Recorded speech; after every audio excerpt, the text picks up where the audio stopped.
집착.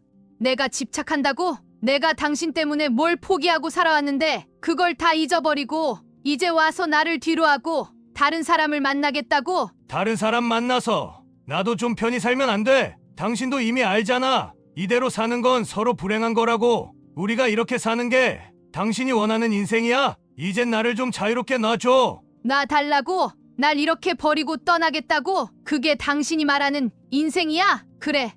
다 좋아. 그렇게 이혼이 하고 싶으면 이혼해. 당신이 내 마음에 남긴 상처. 나 혼자 짊어질 테니까. 남편은 차갑게 고개를 돌렸고 정인지 씨는 참아왔던 눈물이 나오는 것을 멈출 수가 없었습니다. 안녕하세요. 오늘도 새로운 사연과 함께 찾아왔습니다. 오늘의 사연은 서울에 살고 계신 67세 정인지 씨의 이야기입니다. 정인지 씨는 평생을 함께해온 남편과 수십 년을 가정을 위해 헌신하며 살아오셨다고 합니다. 남편과 함께한 긴 세월 속에 행복과 고생이 얽혀 있었지만 그래도 서로 의지하며 지내온 동반자였기에 남편을 향한 애정이 그 누구보다 깊으셨다고 합니다. 그런데 오랜 세월 믿고 의지했던 남편에게 상상도 할 수 없었던 배신을 경험하게 되셨다고 합니다. 동창회를 다녀온 남편이 점점 차가워지기 시작했고 그 변화가 혹시 다른 누군가 때문이 아닐까 하는 불안감 속에서 하루하루를 보내셨다고 해요. 그리고 결국 그 의심이 현실로 드러나는 순간 말로 다 할 수 없는 충격과 상처를 받으셨습니다. 읽어내려가면서도 저 역시 마음이 무거워지고 정인지 씨가 겪으신 그 아픔이 고스란히 전해져서 가슴이 먹먹해졌습니다. 40년 넘게 함께한 사람이 주는 배신감이란 어떤 감정일까요? 평생을 함께하고 의지해온 사람이기에 그 고통은 말로 다 할 수 없었을 겁니다. 이제 남은 인생을 홀로 견뎌내야 한다는 막막함 속에서 정인지 씨는 결국 황혼 이혼이라는 결정을 하셨다고 하는데요. 보내주신 사연의 글 한 줄 한 줄에 그 깊은 상처와 기가 막힌 심정이 묻어나고 있었습니다. 오늘은 이 사연을 통해 정인지 씨의 아픔을 함께 느껴보고 이 이야기가 또 비슷한 상황을 겪는 분들에게 작은 위로와 공감이 되길 바라며 이야기를 들려드리겠습니다.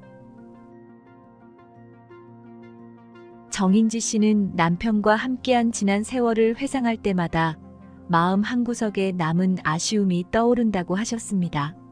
정인지 씨는 젊은 시절부터 예술 분야에 재주가 많은 분이셨다고 합니다. 주변 사람들도 종종 저런 재주를 썩히긴 아깝다라며 칭찬할 정도로 뭐든지 척척 해내셨다는데요. 그 재능 덕분에 대학에 진학해 자신의 꿈을 펼쳐보고자 하는 마음도 있었지만 결국 모든 꿈을 접어야 했습니다. 결혼 후 남편의 사업이 시작되면서부터 남편의 뒷바라지와 가정을 돌보는 일에 온 마음을 쏟아야 했기 때문입니다. 정인지 씨의 남편분께서는 결혼 초창기부터 꿈꾸던 사업을 이루기 위해 정말 쉼없이 뛰어다녔습니다. 사업이 제대로 자리 잡기 전까지는 집안을 꾸려나가는 일도 쉽지 않았다고 해요. 그런 상황에서 정인지 씨는 조금도 망설이지 않고 자신의 모든 시간을 남편과 가정을 위해 헌신하셨습니다. 새벽같이 일어나 도시락을 싸고 남편의 작업복을 매일같이 다림질하며 일일이 챙기는 그 정성에 주변 사람들은 다들 혀를 내둘렀습니다. 정인지 씨는 그때는 오로지 남편의 성공을 돕는 것만이 제 꿈이라고 생각했어요. 라고 담담히 말씀하셨습니다.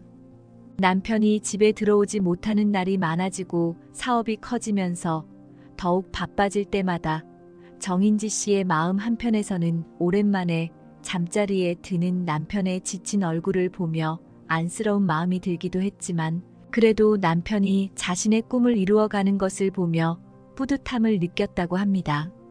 남편분 역시 늘 미안한 마음이었는지 잠깐이라도 집에 들를 때면 늘 정인지 씨의 손을 꼭 잡으며 미안해. 내가 당신을 너무 고생시키는 것 같아라고 말하곤 했다고 해요. 그러면서도 남편은 한없이 다정한 사람이었기에 정인지 씨는 그 따뜻한 한마디면 힘든 마음이 사라지는 것 같았다고 합니다. 정인지 씨는 당시의 남편을 내게 세상에서 가장 다정하고 따뜻한 사람이었다라고 회상하셨습니다. 남편이 그렇게 자신의 꿈을 펼치는 동안 정인지 씨는 어쩌면 자신도 꿈꿔봤을 삶을 조금씩 포기해가며 가정에 더 충실해졌습니다. 그저 가정과 남편 그리고 자녀들을 위해 그 재능을 살리지 못하고 마음을 접고 산 세월이었습니다. 그렇게 두 사람은 각자의 자리에서 최선을 다해 오늘을 만들어 왔습니다. 정인지 씨께서 그렇게 헌신하며 남편과 함께 일궈온 세월 덕분에 정인지 씨는 지금의 장성한 자녀들을 생각할 때마다 마음 한편으로는 참 뿌듯함을 느끼신다고 하셨습니다. 고생스러웠던 시간 속에서 남편과 힘을 모아 키워낸 아들과 딸은 속 한 번 썩인 적 없었고 남들 앞에서 떳떳이 내세울 수 있는 자랑스러운 자식들로 자라주었습니다. 정인지 씨는 그 자녀들을 볼 때마다 자신이 걸어온 길이 헛되지 않았다는 보람을 느끼셨다고 해요. 정인지 씨의 아드님은 어릴 때부터 공부에 소질이 있어서 대학 졸업 후에는 자신의 길을 찾아 묵묵히 한 분야에 매진했고 지금은 사회적으로도 인정받는 전문가로 자리 잡았습니다. 그리고 딸 역시 어머니의 성품을 닮아 늘 따뜻하고 사려 깊은 아이로 자라주었습니다. 딸은 사회에 나가 자신의 일을 찾고 열심히 노력한 끝에 안정적인 직업을 갖게 되면서 자신의 가정도 잘 꾸려나가고 있었습니다. 결혼 후에도 종종 어머니를 찾아와 안부를 묻고 사소한 선물을 챙겨주는 딸의 모습을 보며 정인지 씨는 늘 애틋한 마음을 느끼셨습니다. 이렇게 잘 자라준 것만 해도 내겐 큰 복이지. 라고 말씀하시며 자녀들에 대한 고마움을 잊지 않으셨다고 합니다. 그렇게 남편과 함께 쌓아 올린 지난 세월이 있었기에 정인지 씨는 지금 누구보다 자녀들 앞에서 떳떳하고 자랑스러운 부모로 설 수 있다고 생각하셨습니다. 자녀들이 잘 자라서 제 몫을 하며 살아가는 모습을 보면서 정인지 씨는 마음 한편에 큰 위안과 뿌듯함을 느끼셨다고 해요. 그간의 헌신과 노력이 비로소 결실을 맺었다는 생각에 이 모든 것이 지난 세월의 고생을 잊게 해줄 만큼 충분한 보상이라 여기셨던 겁니다. 모든 것이 평화롭고 안온했던 어느 날 정인지 씨는 남편이 오랜만에 동창회에 간다는 말을 들었을 때 조금 의아한 마음이 들었습니다. 평소 개인적인 술자리를 그다지 즐기지 않던 남편이었고 어디를 가든 자정을 넘기지 않고 꼭 집에 돌아오던 사람이었으니 말입니다. 하지만 오랜 친구들이 계속 졸랐다고 하니 무척 오랜만에 편히 즐기고 오라며 웃으며 배웅했습니다. 당신도 친구들이랑 가끔은 나가서 노는 게 좋지라며 별 생각 없이 격려했지만 왠지 모를 생소한 기분이 스쳐갔습니다. 그날 밤 남편은 12시가 되기 전 약속이나 한 듯 정인지 씨에게 연락을 했습니다. 나 이제 집에 들어가는 중이야. 금방 도착할 거야 라는 말이 남편답게 느껴졌고 정인지 씨는 다시금 남편의 그런 성실한 모습에 마음이 놓였습니다. 그러나 집에 들어온 남편의 모습이 평소와는 조금 달랐습니다. 살짝 취기가 오른 얼굴로 들어서며 무심한 듯한 웃음을 지어 보였는데 그 웃음에 왠지 모를 들뜬 느낌이 묻어나 있었습니다. 정인지 씨는 그날 밤 남편의 낯선 모습이 마음 한편에 잔잔한 파문을 남기는 것을 느꼈습니다. 특별한 일이 있었던 것도 아니고 동창회를 다녀온 것뿐이었지만 남편의 표정과 태도가 미묘하게 변한 것 같다는 생각이 머리 한구석에서 떠나질 않았습니다. 무슨 일이 있었던 걸까 하고 별것 아닌 듯 여겨보려 했지만 마음속에 석연치 않은 기분이 남아있었고 한동안 잠을 설치게 만들었습니다. 그 후로 남편은 점점 더 자주 동창들과 만난다는 이유로 외출을 하게 되었습니다. 처음에는 멀리 사는 친구들이 서울에 올라와서 잠시 만나는 것뿐이라며 가볍게 설명했지만 만남이 점차 잦아지면서 이 모든 것이 마냥 편하게 느껴지지는 않았습니다. 불편한 감정이 조금씩 쌓여가는 것을 느꼈지만 무작정 남편을 의심할 수는 없어 그저 마음 한편에 이 의문을 억누를 수밖에 없었습니다. 이제는 매번 집을 나서며 차려입고 낯선 향수 냄새까지 묻혀오는 남편의 모습이 정인지 씨에게는 낯설게만 느껴졌습니다. 남편은 여전히 다정하게 대해주었고 집안일에도 신경을 썼지만 어딘지 모르게 자꾸만 멀어져가는 느낌이 들었습니다. 정인지 씨는 남편의 변화가 낯설고 두려웠습니다. 함께 나이 들어가면서 서로 의지하며 살아가리라 믿었던 시간이 무너져가는 것 같은 불안감이 정인지 씨의 마음을 서서히 잠식해 갔습니다. 정인지 씨의 남편은 평생 동안 옷에 큰 관심을 두지 않던 사람이었습니다. 항상 무난한 색상의 옷을 선호하며 옷을 사야 할 때도 늘 골라주는 대로 입었기에 정인지 씨는 남편의 옷을 챙겨주는 일이 당연하게 여겨졌습니다. 그런데 어느 날 남편이 낯선 외출복을 입고 집에 들어오는 모습이 보였습니다. 깔끔하게 다려진 셔츠와 세련된 색감의 바지를 입은 남편의 모습이 생경하게 느껴졌습니다. 정인지 씨는 자연스럽게 이거 언제 샀어? 내가 본 적 없는 옷이네. 라고 물었습니다. 남편은 어색하게 웃으며 아, 그냥 백화점. 상품권이 생겨서 사봤어. 가끔 나도 새 옷 좀 입어야지. 라고 대답했지만 정인지 씨는 남편의 말이 왠지 낯설고 불편하게 들렸습니다. 거짓말 같다는 느낌이 들었지만 구체적인 증거도 없이 의심할 수는 없었습니다. 그래서 마음 한편에 의구심을 품은 채 그저 모른 척 넘어갔습니다. 그 후로 정인지 씨는 남편의 사소한 행동 하나하나가 눈에 들어오기 시작했습니다.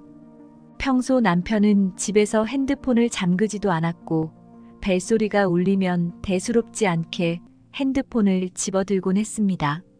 그런데 동창회 이후부터 남편은 갑자기 핸드폰을 무언가 소중히 여기는 듯한 행동을 보이기 시작했습니다. 벨소리나 진동이 울리기만 하면 화면을 재빨리 감추거나 할머니가 옆에 있는 경우에는 급히 다른 방으로 이동해 전화를 받았습니다. 정인지 씨는 속으로 왜 저렇게까지 하는 걸까? 대체 누군데 저렇게 허둥지둥하는 거야? 라고 생각했지만 남편에게 직접 물어볼 용기가 나지 않았습니다. 평생 함께 지내오며 신뢰해온 사람인데 괜한 오해로 관계가 틀어질까봐 애써 묻어두려 했습니다. 그러나 남편의 행동이 반복될수록 정인지 씨의 마음속 불안은 점점 더 깊어져 갔습니다. 동창회 이후 남편의 동창들과의 모임이 잦아지기 시작했습니다. 처음엔 한 달에 한 번이더니 이제는 2주에 한 번꼴로 나가고 있었습니다. 오랜만에 만난 친구들이랑 연락도 자주 하고 요즘 모여서 얘기하는 재미가 쏠쏠하더라고 라고 즐거운 듯 말하는 남편의 모습에 정인지 씨는 의문이 들면서도 왠지 모르게 서운한 감정을 느꼈습니다. 어느 날 정인지 씨는 남편에게 웃으며 나도 아는 사람들이 많은데 나도 한번 같이 가보면 안 될까? 라고 조심스레 말을 꺼냈습니다. 하지만 남편은 갑자기 얼굴이 굳어지더니 당신이 갑자기 거길 왜 가? 내가 알아서 할 테니 신경 쓰지 마. 라며 펄쩍 뛰며 화를 냈습니다. 그런 반응에 정인지 씨는 당황스러웠습니다. 보통 남편은 화를 내지 않는 사람이었고 특별히 화를 낼 만한 상황도 아니었기에 그 반응이 낯설게 느껴졌습니다. 남편이 동창 모임에 갈 때마다 차려입고 향수까지 뿌리며 집을 나서는 모습에 이제는 알 수 없는 거리감과 불안감이 깊어졌습니다. 남편을 믿고 의지해온 정인지 씨였지만 이제는 그간의 믿음이 조금씩 흔들리고 있음을 느끼며 서운함과 상처가 가슴속에 차오르기 시작했습니다. 남편이 동창회에 다녀온 지도 반년이 지났습니다. 그 사이 남편은 은퇴 준비를 마쳤고 평생 도맡아 하던 모든 사업을 인수인계하고 이제는 여유로운 시간을 보낼 준비가 되어 있었습니다. 남들은 보통 은퇴 후 남는 시간을 부부가 함께 여행도 다니고 그동안 바빠서 미뤄뒀던 취미도 즐기며 보낸다고들 하지요. 그러나 정작 남편은 은퇴 후에도 정인지 씨와의 여행 이야기를 꺼내기는커녕 여전히 바쁘게 친구들과의 약속을 챙기며 다니기 바빴습니다. 남편은 일주일에 2~3번씩 집을 나서며 어디론가 바쁘게 다니기 시작했습니다. 정인지 씨는 차츰 더 큰 의문을 느끼기 시작했습니다. 남편이 외출하고 돌아올 때마다 어딘지 모르게 낯선 향수와 화장품 냄새가 풍겼고 그 냄새가 마치 여성의 화장품 냄새처럼 느껴졌기 때문입니다. 처음에는 애써 대수롭지 않게 넘기려 했지만 남편의 잦은 외출과 변화된 태도는 정인지 씨에게 너무도 낯설고 불안하게 느껴졌습니다. 점점 참을 수 없는 감정이 쌓여가던 어느 날 정인지 씨는 용기를 내서 남편과 진지한 대화를 나누기로 마음먹었습니다. 마음을 다잡고 차근차근 말을 꺼내보았습니다. 친구들과 약속이 너무 잦은 것 같아. 좀 줄이고 우리도 여행도 가고 나들이도 같이 다니면 좋잖아. 당신도 은퇴했으니 이제 우리 한 번쯤은 같이 여유롭게 지내보면 좋지 않겠어? 정인지 씨는 조심스레 마음을 담아 남편에게 다가가고 싶었고 그와의 시간을 더 보내고 싶은 마음을 전하려 했습니다. 하지만 남편은 정인지 씨의 말을 들으면서도 그다지 집중하지 않는 듯 보였습니다. 대충 듣는 것 같다는 생각이 들 무렵 남편은 갑자기 소리를 높이며 화를 내기 시작했습니다. 아니, 왜 당신은 자꾸 나만 끌고 다니려고 해? 친구들하고 여행 가면 되잖아. 내가 친구들 만나고 오는 게 그렇게 불만인가? 남편의 격앙된 반응에 정인지 씨는 할 말을 잃고 말았습니다. 정말로 자기가 잘못한 걸까 싶어 당황스러웠지만 속 깊은 상처와 서운함이 한꺼번에 몰려왔습니다. 예전엔 한 번도 그렇게 화를 내는 법이 없던 다정한 남편이었기에 정인지 씨는 그저 충격과 아픔을 느낄 수밖에 없었습니다. 기껏 용기를 내서 은퇴한 남편과 함께 더 많은 시간을 보내고 싶다는 말이 이렇게 돌아올 줄은 몰랐습니다. 그 말을 들으며 정인지 씨는 이 사람이 정말 내가 알던 그 사람이 맞나 싶을 정도로 혼란스러웠고 한편으로는 쌓아온 세월이 이렇게 덧없이 무너지는 기분이 들었습니다. 결국 정인지 씨는 흐르는 눈물을 참을 수가 없었고 남편에게 차마 들키지 않으려 고개를 숙여야 했습니다. 남편의 변화가 그 차가워진 태도가 정인지 씨의 마음에 더욱 깊은 상처를 남기고 있었습니다. 어느 날 정인지 씨는 평소처럼 남편의 옷을 세탁소에 맡기기 위해 주머니를 정리하던 중이었습니다. 그런데 그 안에서 뜻밖의 물건이 손에 닿았습니다. 바로 영화표 2장이었죠. 남편은 정인지 씨와 결혼 후 영화관에 거의 간 적이 없었습니다. 젊은 시절에는 바쁘다는 이유로 시간을 내지 않았고 나이가 들고 나서도 요즘 영화관은 다 젊은 사람들만 있는 데라 좀 민망하지 않냐며 늘 거절해왔던 남편이었습니다. 그런데 최근 들어 자신도 모르게 친구들과 영화도 보러 다닌 걸까요? 정인지 씨는 순간 그 표가 무엇을 의미하는지 모를 수가 없었습니다. 그동안 눈 감으려 했던 남편의 변화가 그 영화표 한 장으로 선명해진 기분이었습니다. 그 표는 오랜 불안감이 이제는 현실이 되었음을 보여주는 증거처럼 보였고 정인지 씨는 그 사실을 인정하기조차 고통스러웠습니다. 그날 남편은 여느 때처럼 친구들과 약속이 있다며 외출했고 늦은 저녁 무렵 들어오며 기분 좋게 한 잔 마시고 온 듯 노래까지 흥얼거렸습니다. 정인지 씨는 그제야 용기를 내어 남편에게 조용히 물어보았습니다. 당신 옷에서 영화표가 나왔어. 누구랑 갔던 거야? 남편은 놀란 듯 얼굴이 굳더니 갑자기 화를 내며 내 옷을 왜 뒤졌어? 왜 멋대로 남의 물건을 뒤져? 라고 언성을 높였습니다. 그동안 속으로 쌓아왔던 의심과 불안이 결국 현실이 되었고 그동안 애써 외면했던 감정들이 한꺼번에 터져 나왔습니다. 정인지 씨는 내가 뒤질 수밖에 없게 한 건 당신이야. 이제 나한테 할 말 없냐고. 라고 떨리는 목소리로 남편에게 물었습니다. 하지만 남편은 잠시 침묵을 지키더니 결국 입을 열었습니다. 이제 우리도 그만하는 게 좋지 않을까? 당신이 계속 나 의심했던 것도 알아. 이제 당신도 편해질 때가 됐잖아. 우리 이혼하자. 남편의 말에 정인지 씨는 더 이상 어떤 말도 할 수가 없었습니다. 믿어왔던 사람의 입에서 나온 이혼 이야기는 그야말로 평생을 함께 살아온 모든 기억이 무너지는 듯한 충격이었습니다. 정인지 씨는 그 순간 머릿속이 하얘지며 마치 시간마저 멈춘 듯한 기분에 휩싸였습니다. 정인지 씨가 떨리는 목소리로 그럼 정말로 누군가 있는 거야? 라고 묻자 남편은 잠시 망설이다가 결국 고개를 끄덕이며 사실을 털어놓았습니다.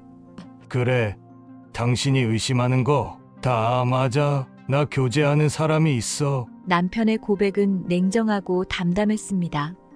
말 한마디에 정인지 씨는 숨이 막히는 듯한 기분에 휩싸였습니다. 순간적으로 귀를 의심했지만 남편의 단호한 표정과 태도에서 거짓이 아님을 깨달았습니다. 남편은 마치 오래전부터 하고 싶었던 말을 꺼내는 사람처럼 한숨을 내쉬더니 천천히 이야기를 이어갔습니다. 동창회에서 우연히 만난 옛 친구가 있었다고 했습니다. 그 친구는 남편과 어릴 적부터 알고 지냈던 소중한 친구였는데 결혼 후 미국으로 떠나 살다가 얼마 전에 이혼을 하고 한국으로 돌아왔다는 겁니다. 오랜 세월이 흐른 후에 우연히 다시 만난 그 친구가 왠지 모르게 안쓰러웠고 한때의 친구로서 무언가 도움을 주고 싶었다고 했습니다. 처음에는 그저 예전 친구니까 잘해주고 싶었어. 그런데 이상하게 마음이 쓰이더라고. 혼자 힘들어하는 모습을 보니까 왠지 모르게 같이 있고 싶고 청춘이 다시 돌아온 것처럼 느껴졌어. 이게 나도 참 어이가 없지만 당신은 이해 못하겠지만 난 지금이 너무 행복해. 마치 다시 젊어진 것 같고 놓을 수가 없어. 남편의 목소리는 그 어느 때보다 진지했고 눈빛에는 설레고 행복한 기운이 감돌았습니다. 남편의 말은 정인지 씨에게는 마치 날카로운 비수처럼 꽂혔습니다. 믿고 의지해왔던 남편의 마음이 이제는 정말 자신에게서 완전히 떠나 저 먼 곳으로 가버렸음을 느끼며 정인지 씨는 가슴 깊이 절망을 느꼈습니다. 함께 쌓아온 세월을 남편은 너무도 가볍게 뒤로 하고 있었고 평생을 바쳐 헌신해 온 자신을 저버리고 다른 사람에게로 마음을 옮겨간 남편의 모습에 정인지 씨는 모든 것이 무너지는 듯한 충격에 휩싸였습니다. 눈물 한 방울조차 나지 않는다는 말이 이럴 때 쓰는 걸까요? 정인지 씨는 숨조차 쉴 수 없을 만큼 벅찬 고통 속에서 그렇게 남편의 입에서 터져나온 진심을 묵묵히 들어야만 했습니다. 정인지 씨는 남편의 충격적인 고백 이후 한동안 깊은 절망 속에서 헤어나오지 못했습니다. 남편의 말 한마디 한마디가 끊임없이 정인지 씨의 머릿속을 맴돌았습니다. 다시 청춘을 되찾은 것 같다는 남편의 말, 자신과는 더 이상 행복하지 않다던 그의 목소리가 지울 수 없는 상처처럼 남아 정인지 씨를 괴롭혔습니다. 하루에도 몇 번씩 그 장면이 떠오르고 그 말들이 귓가를 때릴 때마다 정인지 씨는 가슴이 무너지는 것 같아 제대로 잠을 잘 수도 음식을 먹을 수도 없었습니다. 그렇게 절망 속에 있던 어느 날 남편은 짐을 싸들고 아무 말 없이 집을 떠났습니다. 자신을 그렇게 만들어 놓고도 죄책감 하나 느끼지 않는 듯 단 한 번의 뒤돌아봄도 없었고 그저 가방을 챙겨 조용히 나가버렸습니다. 정인지 씨는 남편이 떠나는 것도 제대로 인지하지 못할 만큼 큰 충격에 휩싸여 있었습니다. 하루 종일 멍하니 앉아 있다가 남편이 없는 방을 발견했을 때야 비로소 그가 완전히 떠나버렸다는 사실을 깨달았습니다. 홀로 남겨진 정인지 씨는 그 공허함을 견딜 수 없었습니다. 이러다 정말 자신이 잘못될 것 같다는 생각이 들어 병원을 찾아갔고 상담을 통해 그간의 상처를 이야기하며 간신히 마음을 추스르기 시작했습니다. 진단 결과 우울증 약을 처방받게 되었고 한동안 약을 복용하며 스스로를 다잡아 보려 했습니다. 하지만 그 약으로도 채울 수 없는 마음의 공허함은 쉬이 사라지지 않았습니다. 아이들에게 이 사실을 털어놓고 싶어도 정인지 씨는 차마 그럴 용기가 나지 않았습니다. 부모가 끝내 함께하지 못하게 된다는 말을 어떻게 아이들에게 해야 할지 알 수가 없었기 때문입니다. 남편을 믿고 의지하며 함께 살아온 세월이 무색할 정도로 남편이 아무렇지도 않게 떠난 그 배신감이 정인지 씨를 철저히 고립시켰습니다. 정인지 씨는 그 깊은 상처를 오롯이 자신 혼자 짊어지고 버텨야 한다는 절망감에 하루하루가 겨우 지나갔습니다. 정인지 씨의 세상이 무너져 내린 것은 그리 오래되지 않았지만 그 짧은 시간 동안 그녀의 마음은 마치 몇 년을 버틴 듯 지치고 힘이 들었습니다. 병원을 다녀오는 길에 정인지 씨는 여전히 마음이 무겁고 멍한 상태로 천천히 걸음을 옮기고 있었습니다. 그간의 절망과 슬픔에 사로잡혀 세상이 온통 회색빛으로 보이는 듯한 기분이 들었습니다. 그런데 그때 문득 길가에 붙어 있는 한 전단지가 정인지 씨의 시야에 들어왔습니다. 동네 문화센터에서 수강생을 모집한다는 커다란 글씨가 눈에 띄었고 그 아래에는 다양한 프로그램들이 빼곡히 적혀 있었습니다. 학교 다닐 때 그렇게 좋아했던 미술이 있었지. 정인지 씨의 가슴 한켠에 잊고 지냈던 어쩌면 묻어두었던 감정이 되살아났습니다. 어린 시절 누구보다 그림 그리는 것을 좋아했고 그 시간들이 정인지 씨에게는 순수하고 행복했던 기억으로 남아 있었습니다. 잔뜩 설레며 미술을 배우고 싶다던 자신이 떠올랐고 그때는 정말 그림만 있어도 세상이 밝게 보였던 그 시절이 떠올랐습니다. 남편과의 세월 동안 삶의 무게를 견디느라 잊어버렸던 자신의 꿈, 오래전 바람이 사라지지 않고 여전히 마음속에 남아있다는 것을 느꼈습니다. 그 순간 정인지 씨는 다시 그 시절로 돌아가 보고 싶다는 생각이 간절히 들었습니다. 이제는 자신을 위해서라도 뭔가 해야 할 때가 아닌가 하는 마음이 들었고 그렇게 정인지 씨는 용기를 내어 문화센터로 발걸음을 옮겼습니다. 문화센터에 들어선 정인지 씨는 접수 데스크에 놓인 수강 목록을 꼼꼼히 살펴본 끝에 동양화 코스를 신청했습니다. 남은 인생은 적어도 내가 진정 좋아하는 것들을 다시 붙잡고 살아봐야겠다는 결심이 차오르며 오랜만에 자신을 위해 시간을 쓴다는 기분에 정인지 씨의 마음속에서는 희미한 설렘이 피어났습니다. 이렇게 나이가 들고 보니 그간 자신이 좋아했던 일들을 억누르고 살아온 것이 결코 옳은 길은 아니었다는 생각이 들었습니다.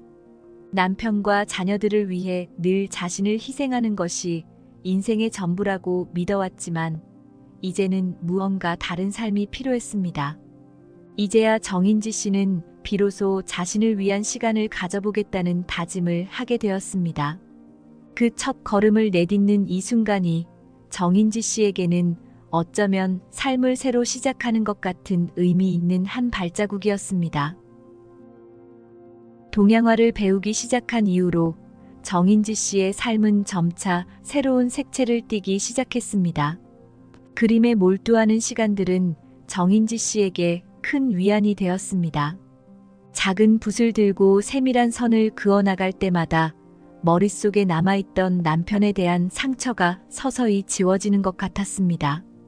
정인지 씨의 동양화 강사 역시 정인지 씨의 감각과 표현력에 깜짝 놀라워하며 정인지 씨가 더욱 자유롭게 그림에 몰두할 수 있도록 많은 가르침을 아끼지 않았습니다. 정인지 씨는 매일처럼 붓을 들고 색을 칠하며 오랜 세월 동안 억눌러 왔던 자신만의 감정을 하나씩 표현해 나갔습니다.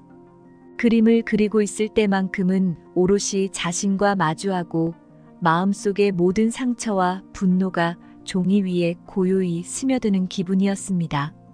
정인지 씨는 그 시간이야말로 평생 기다려온 자유와도 같은 순간임을 깨달았습니다.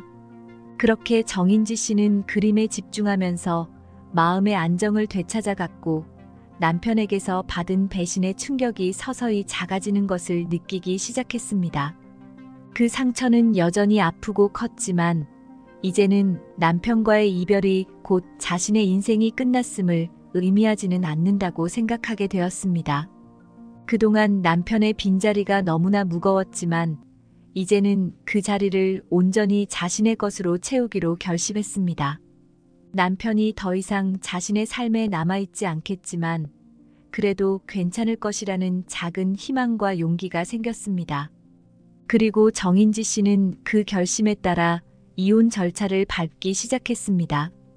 어느 날 정인지 씨는 아이들을 불러 남편과 함께 식사 자리를 마련했습니다. 이제는 자녀들에게도 부모님의 결정을 알릴 시간이었습니다. 정인지 씨는 이 자리에서 아이들에게 모든 이야기를 솔직히 털어놓기로 마음먹었습니다.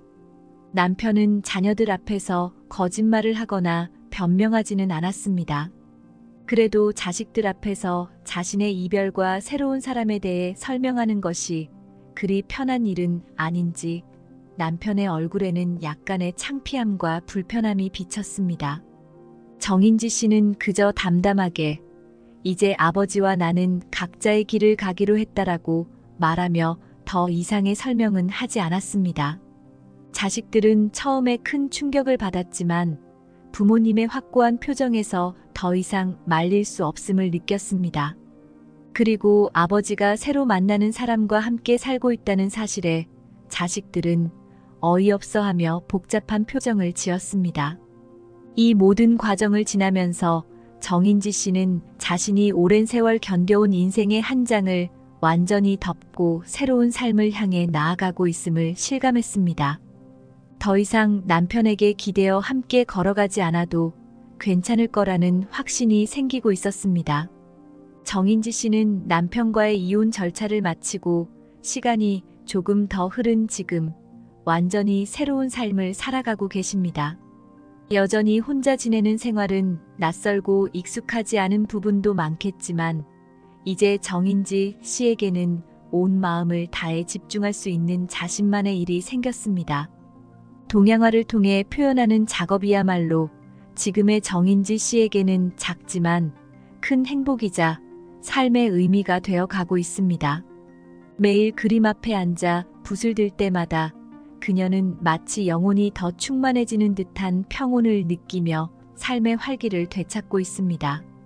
그동안 정인지 씨의 성실한 태도와 뛰어난 감각을 눈여겨본 강사는 이제 그녀가 진정 자신의 예술 세계를 펼칠 수 있다며 대회에 출품하여 등단을 목표로 준비해 보는 것도 좋겠다고 조언해 주었습니다. 한때는 상상도 하지 못했던 일입니다. 등단이라니 내가 정말 그럴 수 있을까? 라는 생각에 설레기도 하고 떨리기도 했지만 정인지 씨에게는 이 기회가 마치 꿈처럼 느껴졌습니다. 젊은 시절 미처 이루지 못했던 예술적 꿈을 이제 다시 붙잡고 있다는 것만으로도 그녀의 삶은 전과는 전혀 다른 길을 걷고 있었습니다. 그동안 남편과의 관계 안에서 희생하고 참고 살아온 시간들이 이제는 자신만을 위한 시간으로 바뀌었고 자신의 재능을 발견하고 새로워진 하루하루가 정인지 씨에게는 크나큰 위안이자 희망으로 다가왔습니다. 남편과의 이별이 아팠고 힘들었지만 그것이 그녀의 삶의 끝은 아니었습니다. 오히려 이제야 비로소 자신의 삶을 진정으로 살기 시작한 것이 아닐까 하는 생각이 든다고 하셨습니다. 정인지 씨는 이렇게 전해주셨습니다. 혼자가 되니 많이 힘들고 외로울 줄만 알았는데 오히려 내 안에 강한 면을 찾아가는 과정이 너무 소중하게 느껴져요. 이제는 저도 제가 가진 이 재능을 믿고 계속해 보고 싶습니다. 그녀의 삶은 지금 또 다른 봄을 맞이하고 있는 듯 보입니다. 정인지 씨의 사연을 들으면서 저 역시 많은 생각이 들었습니다. 평생을 함께해온 사람과의 갑작스러운 이별, 그리고 그 배신을 받아들이기까지의 고통은 말로 다 표현할 수 없을 만큼 크고 깊었을 것입니다. 평생을 믿고 의지하던 사람으로부터 그런 상처를 받았을 때 느낄 절망감이 얼마나 컸을지 이야기를 들으면서 저 역시 가슴이 먹먹해졌습니다. 하지만 그 고통 속에서도 정인지 씨가 새로운 길을 찾아 나선 용기와 자신을 되찾으려 한 노력에 큰 감동을 받았습니다. 남편에게 받았던 상처와 아픔을 넘어서 오롯이 자신의 마음을 담아 표현할 수 있는 예술을 찾고 거기에 열정을 쏟아붓는 그 과정이 얼마나 큰 치유가 되었을지 상상이 갑니다. 그동안 자신의 인생에서 억눌러야 했던 소망과 꿈을 이뤄가시는 모습을 보면서 오히려 삶의 진정한 의미가 무엇인지 다시금 생각하게 되었습니다. 이제는 정인지 씨가 자신의 길을 걸으며 새롭게 피어나는 모습을 그려나가고 계시니 그 모습이 너무나 자랑스럽고 존경스럽습니다. 그토록 아픈 이별을 겪었음에도 불구하고 한 발 한 발 새 인생의 길을 닦아 나가시는 정인지 씨의 이야기가 저를 포함한 많은 분들께 큰 용기와 위로가 되었을 것 같습니다. 또 정인지 씨께서 걸어가시는 길이 앞으로도 더욱 아름답고 빛나기를 진심으로 응원하게 됩니다. 여러분은 정인지 씨의 사연을 어떻게 들으셨나요? 상처를 극복하고 자신의 길을 찾아 나서는 정인지 씨의 용기 있는 이야기가 많은 분들께 큰 울림을 주었을 것 같습니다. 혹시 비슷한 경험을 겪으신 분들이나 누군가에게서 상처를 받았지만 다시 일어서 보려는 마음을 품고 계신 분들은 어떤 생각이 드셨는지도 궁금합니다. 여러분도 정인지 씨처럼 자신의 힘을 발견하고 스스로를 위한 삶을 새롭게 그려갈 수 있는 용기를 얻으셨다면 좋겠습니다. 여러분의 생각과 이야기도 댓글로 함께 나눠주시면 많은 분들에게 큰 힘과 위로가 될 것 같습니다. 오늘도 긴 이야기 들어주셔서 감사드립니다. 다음 시간에도 깊은 울림이 있는 사연으로 돌아오겠습니다. 감사합니다.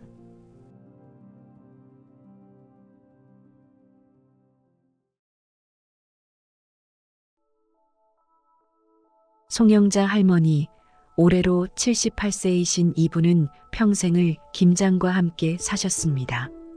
할머니에게 김장은 단순한 겨울 준비가 아닌 가족이 하나 되는 귀중한 시간이었죠.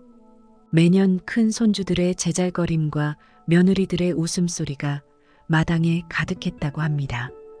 하지만 올해 할머니께 예상치 못한 소식이 찾아왔습니다. 치매 초기 진단.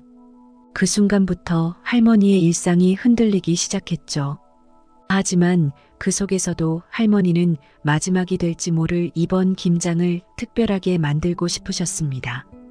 이제는 바빠서 못 온다는 아이들, 명절에도 얼굴 보기 힘든 손주들. 하지만 이번만큼은, 정말 이번만큼은 다 함께 모이길 바랐습니다. 할머니의 이 말씀에서 저는 깊은 울림을 느꼈습니다.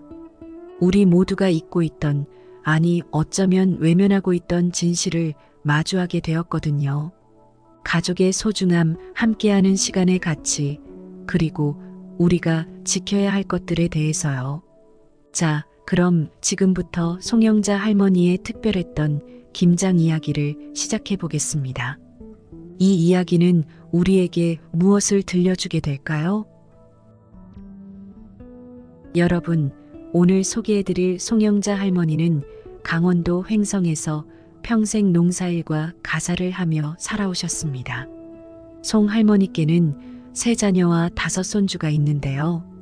온 가족이 모여 함께 웃고 떠들며 김장을 하던 그날들을 인생에서 가장 행복한 순간으로 꼽으신다고 해요. 할머니의 집 마당은 겨울마다 김장 준비로 북적였다고 합니다. 커다란 고무대야에는 절인 배추가 차곡차곡 쌓여 있었고 빨간 고춧가루와 양념이 담긴 통에서는 진한 냄새가 풍겼습니다. 자녀들과 손주들은 저마다 자리를 잡고 할머니를 도왔죠. 어이쿠, 손주야. 양념은 그렇게 바르는 게 아니란다. 에이, 할머니. 저도 이제 다 컸어요. 잘할 수 있다니까요. 양념을 묻히며 장난치는 손주들을 보며 할머니는 웃음을 참지 못하고 옆에서는 큰아들이 엄마 올해 배추가 정말 잘 됐네요 라며 칭찬을 아끼지 않았다고 해요. 막내딸은 양념을 버무리다 옷에 튀긴 고춧가루를 보고 투덜거리면서도 엄마, 우리 어릴 때도 이렇게 했었죠? 참 그립네요 하고 말했답니다. 그렇게 하루가 가득 찼던 웃음소리와 고소한 배추전 냄새는 송할머니께 세상에서 가장 큰 위안이자 자부심이었습니다. 하지만 그 정겨웠던 풍경은 언제부턴가 점점 희미해졌습니다. 5년 전부터 자녀들이 엄마 올해는 좀 힘들 것 같아요 라며 김장날에 빠지기 시작했죠. 한두 명이 빠지던 것이 어느새 모두의 일이 되었고 마당의 고무대야는 할머니 혼자 채우기에도 버거운 일이 됐습니다. 손주들은 방문조차 하지 않았습니다. 이제는 그들만의 바쁜 삶을 살고 있었죠. 송영자 할머니는 그렇게 변해가는 상황 속에서도 스스로를 위로하려 애썼습니다. 그래, 애들이 바쁜가 보지. 내가 조금 더 힘들면 되겠지 하고 말입니다. 하지만 해가 거듭될수록 쓸쓸함은 커졌습니다. 이 배추들을 혼자서 만지다 보면 옛날이 떠오르더군요. 웃음소리도, 고춧가루 냄새도, 아이들 재롱도 이젠 전부 다 사라졌어요. 김장날 할머니는 혼자 김치통을 정리하며 마당 한편에 놓인 빈 고무대야를 쳐다보셨다고 합니다. 누구도 오지 않는 조용한 집, 차가운 겨울 바람 소리만이 가득한 마당. 할머니는 그날 이렇게 생각하셨다고 해요. 내가 살아온 이 시간이 대체 뭘 남겼을까? 이렇게 혼자서 살아가는 게 맞는 걸까? 가장 서운한 것은 자녀들이 이제는 김장 이야기를 꺼내지도 않는다는 것이었습니다. 한 번쯤이라도 엄마 올해 김장은 언제 하세요? 라는 말을 듣고 싶었지만 돌아오는 건 엄마 올해는 김치 사다 드릴게요 같은 말뿐이었죠. 할머니는 그때부터 김장이 단순히 음식을 만드는 행위가 아니라 가족을 이어주는 고리였다는 걸 깨달으셨다고 해요. 그 고리가 끊어져 가는 것을 보며 느끼는 상실감, 그리고 아무도 할머니의 마음을 알아주지 않는다는 비참함은 말로 다 표현할 수 없었을 겁니다. 김치가 맛없어지면 어쩌겠어요? 문제는 김치가 아니라 이 가족이 점점 멀어진다는 거예요. 그게 제일 속상하더라고요. 송영자 할머니의 이 말 속에는 우리도 잊고 지낸 가족의 의미가 깊이 담겨 있는 것 같습니다. 여러분은 어떠세요? 가족과 함께했던 소중한 시간, 그리고 잊고 지냈던 순간들이 떠오르지 않으신가요? 가을이 깊어가던 어느 날 횡성의 작은 병원에서 송영자 할머니는 인생의 가장 큰 시련을 맞이하게 됩니다. 차가운 진료실의 공기 속에서 할머니는 담당이의 목소리를 멍하니 듣고 계셨습니다. 치매 초기 증상이 보입니다. 앞으로는 가족들의 도움이 많이 필요하실 거예요. 그 순간 할머니의 세상이 무너져 내렸습니다. 창밖으로 보이는 늦가을의 단풍이 마치 눈물처럼 흩날리는 듯했죠. 할머니의 떨리는 손이 진료실 의자를 꽉 붙잡았습니다. 아직은 괜찮아. 나는 할 수 있어. 하지만 그날 밤 홀로 앉은 방에서 할머니는 처음으로 자신의 기억들이 희미해질 것이라는 두려움과 마주하셨습니다. 손주들의 첫 돌잔치, 자녀들의 졸업식, 그리고 매년 겨울이면 온 가족이 모여 담그던 김장 김치까지, 이 모든 소중한 기억들이 언젠가는 사라질 수 있다는 생각에 가슴이 무너져 내렸습니다. 떨리는 마음을 진정시키며 할머니는 자녀들에게 연락을 돌리기 시작했습니다. 첫째 아들, 둘째 딸, 막내 아들. 하나씩 전화를 걸 때마다 할머니의 심장은 더욱 빠르게 뛰었습니다. 여보세요, 엄마. 무슨 일이세요? 바쁜 일상 속에서 잠깐 짬을 내어 받은 듯한 전화들. 할머니는 조심스럽게 자신의 상황을 설명했습니다. 하지만 돌아오는 반응은 아, 그러세요? 제가 지금 회의 중이라서 엄마, 나중에 다시 연락드릴게요. 어머니, 너무 걱정하지 마세요. 요즘은 치료법도 많다던데. 건조한 위로의 말들과 함께 전화는 금세 끊겼습니다. 수화기를 내려놓는 할머니의 손이 무겁게 떨어졌습니다. 창밖으로 들리는 늦가을의 바람소리가 유난히 쓸쓸하게 느껴지던 순간이었죠. 며칠이 지나고 할머니는 매년 하던 것처럼 김장 준비를 시작하셨습니다. 평생 지켜온 가족의 전통이니까요. 마트에서 배추를 고르며 할머니는 작년 김장 때의 기억을 떠올렸습니다.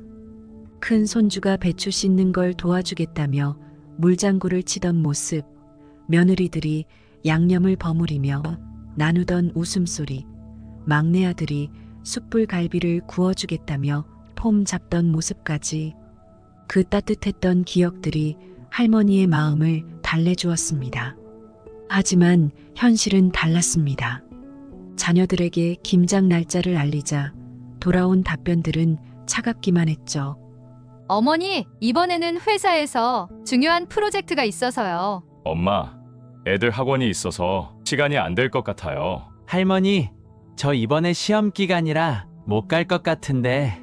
자녀들의 바쁜 일정을 이해하지 못하는 건 아니었습니다. 하지만 그 어떤 말도 그 누구도 할머니의 마음속 깊은 상처를 달래줄 순 없었죠.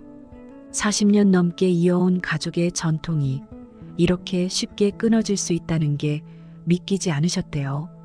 평소 같았으면 손주들이라도 찾아왔을 텐데 요즘은 그마저도 쉽지 않았습니다. SNS에 올라오는 손주들의 일상은 즐거워 보였지만 할머니에게 보내는 메시지는 점점 짧아져만 갔습니다. 할머니, 사랑해요. 다음에 꼭 갈게요. 형식적인 이모티콘과 함께 오는 짧은 메시지들. 할머니는 그저 조용히 화면을 바라보다가 휴대폰을 내려놓으셨습니다. 결국 그날 할머니는 처음으로 혼자서 김치를 담그기 시작했습니다. 넓은 마당에 펼쳐진 하얀 배추들이 마치 시간의 흔적처럼 차갑게 늘어서 있었죠. 예전에는 시끌벅적하던 마당이 이제는 너무나 조용했습니다. 고춧가루를 버무리며 할머니의 눈가에 눈물이 고였습니다. 양념을 버무리던 손이 잠시 멈췄죠. 마당 한켠에 놓인 낡은 의자에 앉아 할머니는 멍하니 하늘을 올려다보았습니다. 나 없이도 이 가족은 잘 살겠지. 한숨 섞인 독백이 가을바람에 흩어졌습니다. 마당에 떨어진 은행잎 하나가 할머니의 발치에서 빙글빙글 돌았습니다. 서서히 저물어가는 가을 하늘 아래 할머니의 눈가에 맺힌 눈물이 조용히 뺨을 타고 흘러내렸습니다. 어느덧 김장철이 다가오고 있었습니다. 송영자 할머니는 마지막이 될지도 모를 이번 김장을 앞두고 다시 한번 용기를 내어 자녀들에게 연락을 돌리기 시작했습니다. 여보세요, 호준아. 엄마인데. 전화기 너머로 들리는 할머니의 목소리는 평소보다 더 조심스러웠습니다.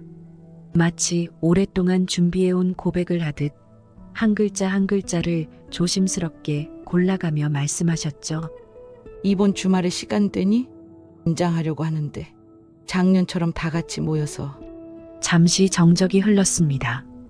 그리고 돌아온 건 한숨 섞인 대답이었죠. 엄마, 제가 이번에 프로젝트 마감이라. 첫째 아들 호준의 목소리에는 미안함보다는 부담스러움이 더 묻어 있었습니다.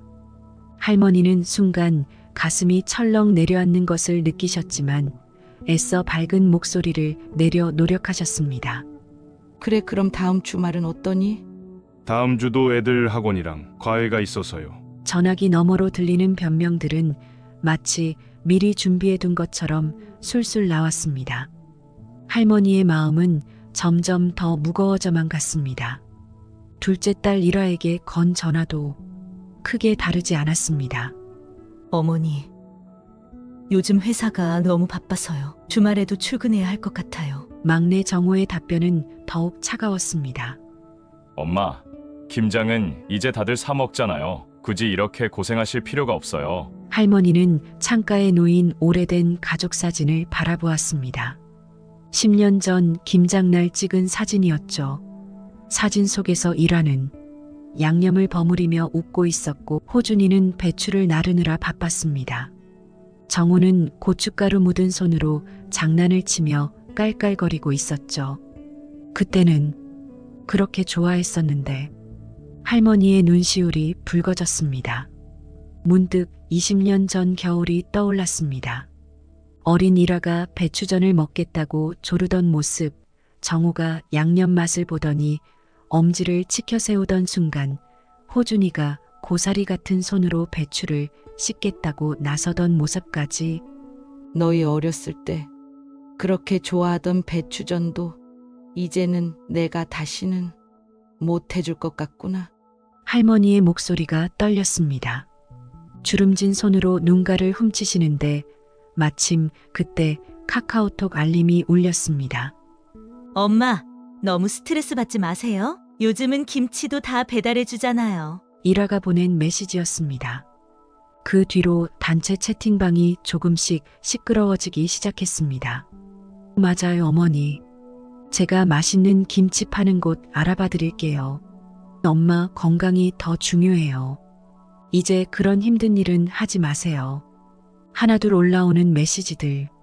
얼핏 보면 자녀들의 걱정 어린 마음이 담긴 것 같지만 할머니의 귀에는 다르게 들렸습니다. 이제는 내가 귀찮은 존재가 되어버린 걸까? 마당에 쌓아둔 배추들이 쓸쓸해 보였습니다. 예전에는 이맘때쯤이면 손주들의 제잘거림으로 가득했던 마당이 이제는 낙엽만 쌓여가고 있었죠. 그날 밤 할머니는 오래된 앨범을 펼쳐보셨습니다. 해마다 찍어온 김장 사진들, 점점 커가는 아이들, 늘어나는 가족들, 그리고 조금씩 늙어가는 자신의 모습까지. 사진 한 장 한 장이 할머니의 인생이자 가족의 역사였습니다. 내년에는 이 사진들도 기억하지 못하게 되는 걸까? 창밖으로 늦가을의 차가운 바람이 불어왔습니다. 할머니는 천천히 앨범을 덮으셨습니다. 그 순간 또다시 카카오톡 알림이 울렸습니다. 단체 채팅방에서 자녀들은 이제 김장 대신 할 수 있는 다른 방법들을 의논하고 있었습니다. 맛집 추천, 배달업체 정보, 김치 공장 견학 제안까지. 하지만 정작 중요한 건 빠져 있었습니다. 바로 함께라는 단어였죠.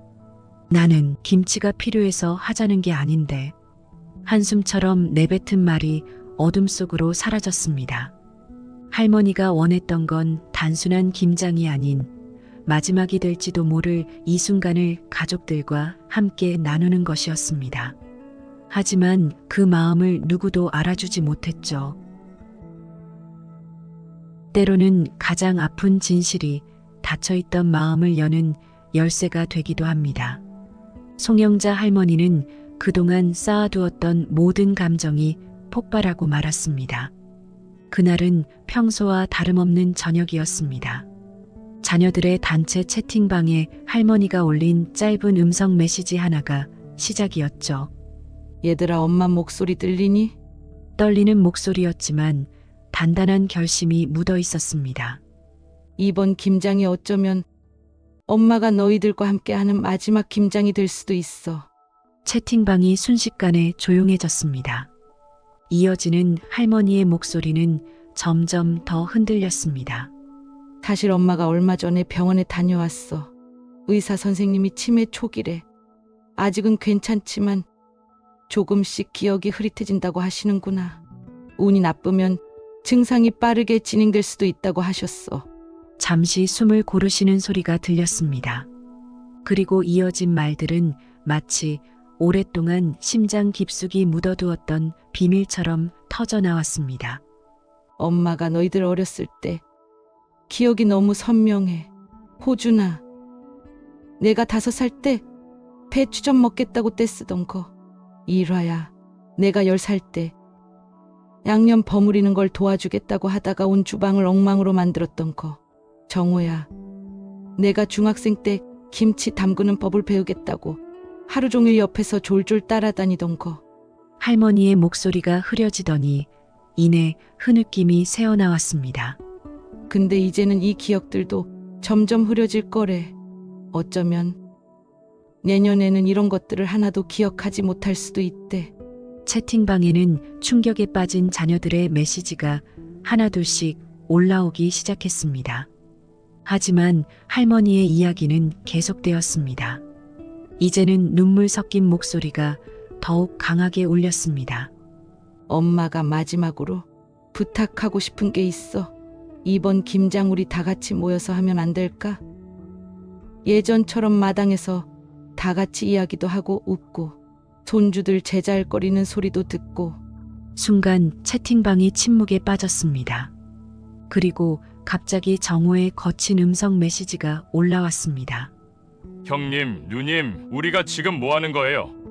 대체 언제부터 우리가 이렇게 됐죠? 어머니가 이런 말씀을 하실 상황까지 갔다니 우리가 얼마나 무심했길래요. 정호의 목소리는 분노로 가득 차 있었습니다.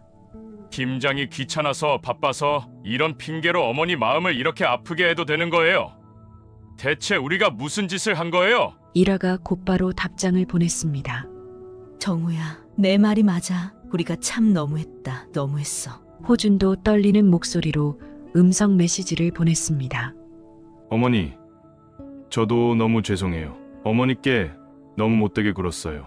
그때 할머니의 큰 손주 민서가 처음으로 채팅방에 메시지를 올렸습니다. 할머니, 저희가 너무 바보 같았어요. 매일 SNS에 맛집 다니는 거, 친구들이랑 노는 거 올리면서 정작 가장 소중한 할머니랑의 시간은 하나도 기록하지 못했네요. 채팅방이 눈물바다가 되어갔습니다. 그동안 쌓아두었던 미안함과 후회가 한꺼번에 쏟아져 나왔습니다. 정우가 다시 한번 음성 메시지를 보냈습니다. 이번에는 조금 진정된 목소리였습니다. 어머니, 이번 주말에 우리 다 같이 모일게요. 예전처럼요. 아니, 예전보다 더 행복하게요. 제가 지금 형님이랑 누님한테 전화할게요. 손주들도 다 데려올게요. 할머니는 그저 조용히 화면을 바라보며 눈물을 흘리고 계셨습니다. 따뜻한 햇살이 창가에 비치고 마당에 쌓인 배추들이 반짝였습니다. 고마워. 우리 자녀들 정말 고마워.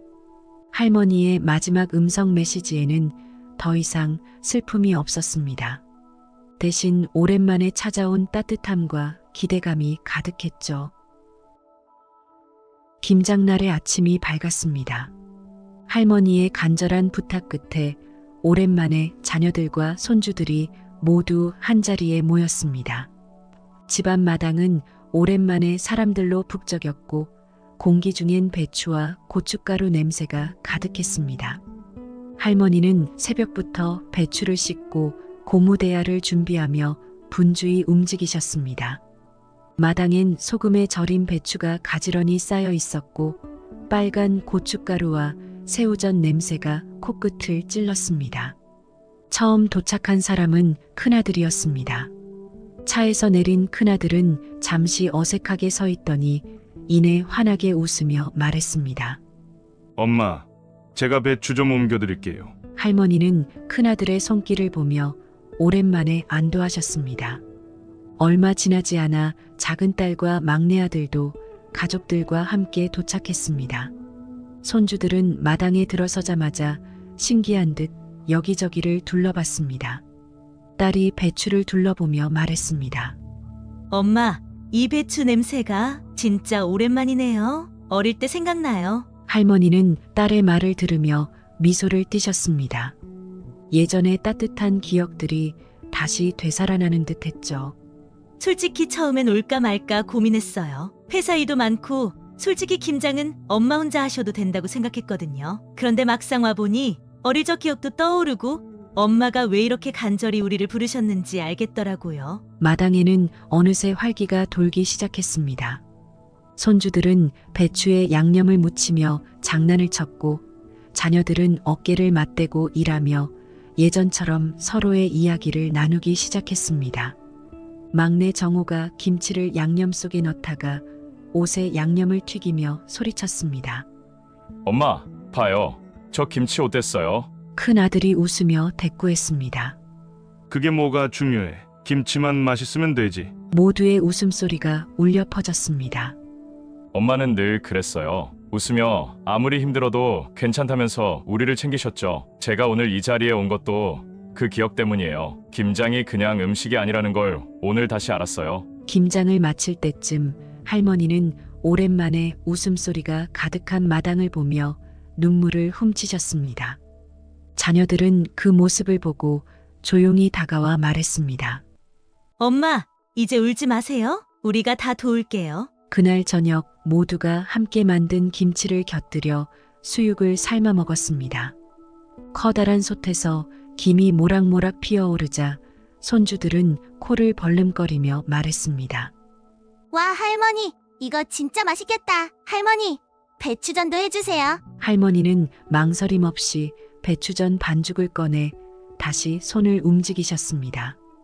가족들이 한데 모여 뜨거운 수육과 김치를 맛보며 나누는 대화는 그동안 쌓였던 서먹함을 녹여줬습니다.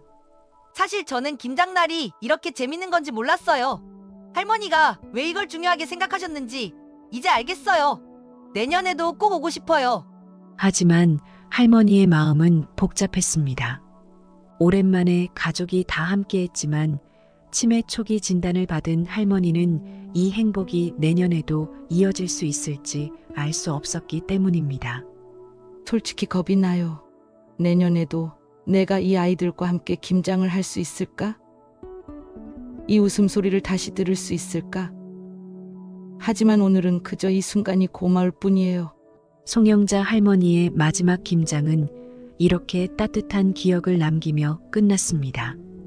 가족들은 다시 한번 사랑을 확인하며 서로의 손을 꼭 잡았고 내년에는 꼭 더 자주 얼굴을 보자고 약속했습니다.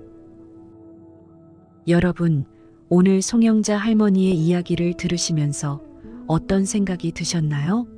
김장을 하며 가족들이 함께 웃고 떠들던 그 따스한 풍경은 참 아름다웠습니다.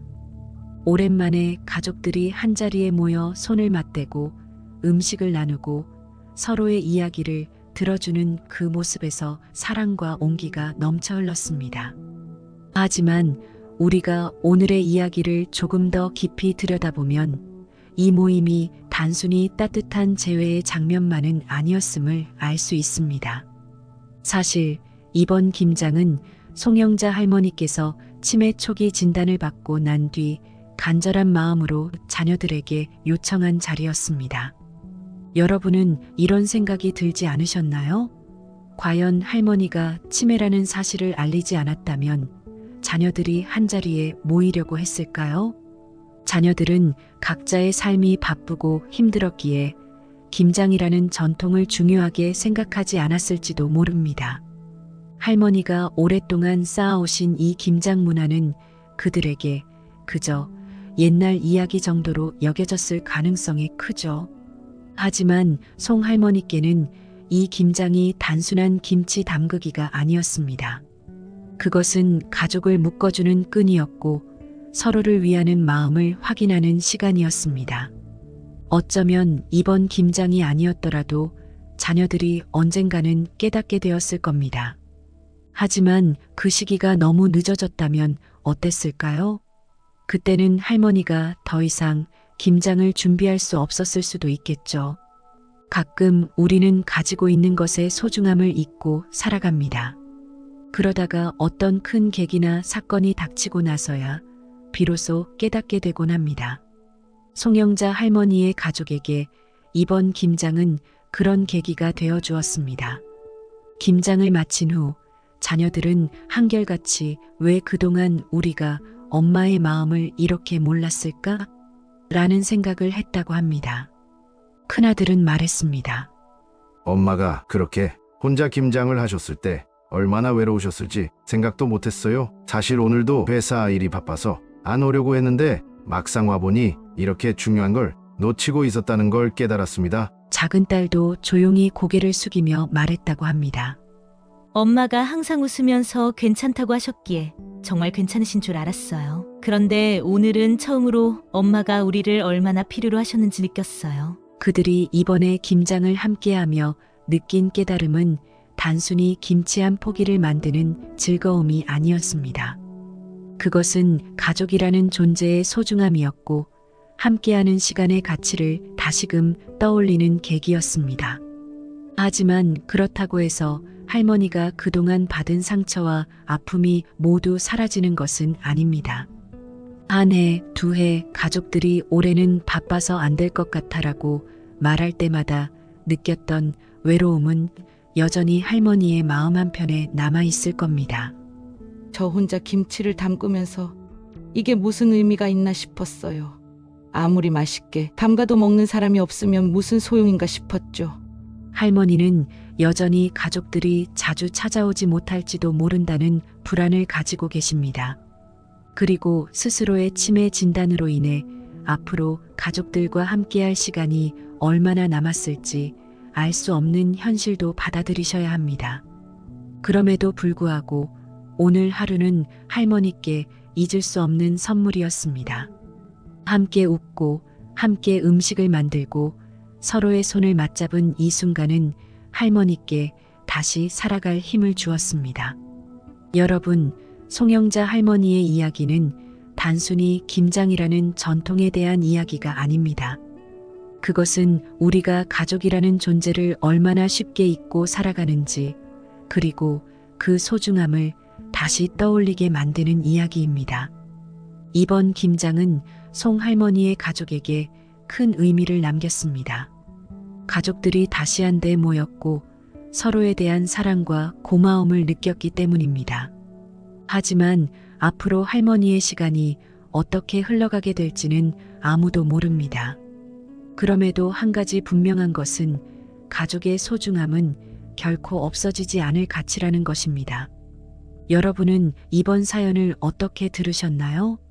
혹시 여러분의 가족에게도 오랫동안 지키고 싶은 전통이나 함께하고 싶은 소중한 시간이 있으신가요? 여러분의 가족 이야기를 댓글로 나눠주시면 다른 분들에게도 큰 위로와 공감이 될 것입니다. 여러분의 가정에도 오늘의 김장날처럼 따뜻한 사랑과 추억이 가득하길 바랍니다. 구독과 좋아요, 알림 설정도 잊지 말아주시고요. 그럼 다음 시간에도 감동적인 사연으로 찾아뵙겠습니다. 감사합니다.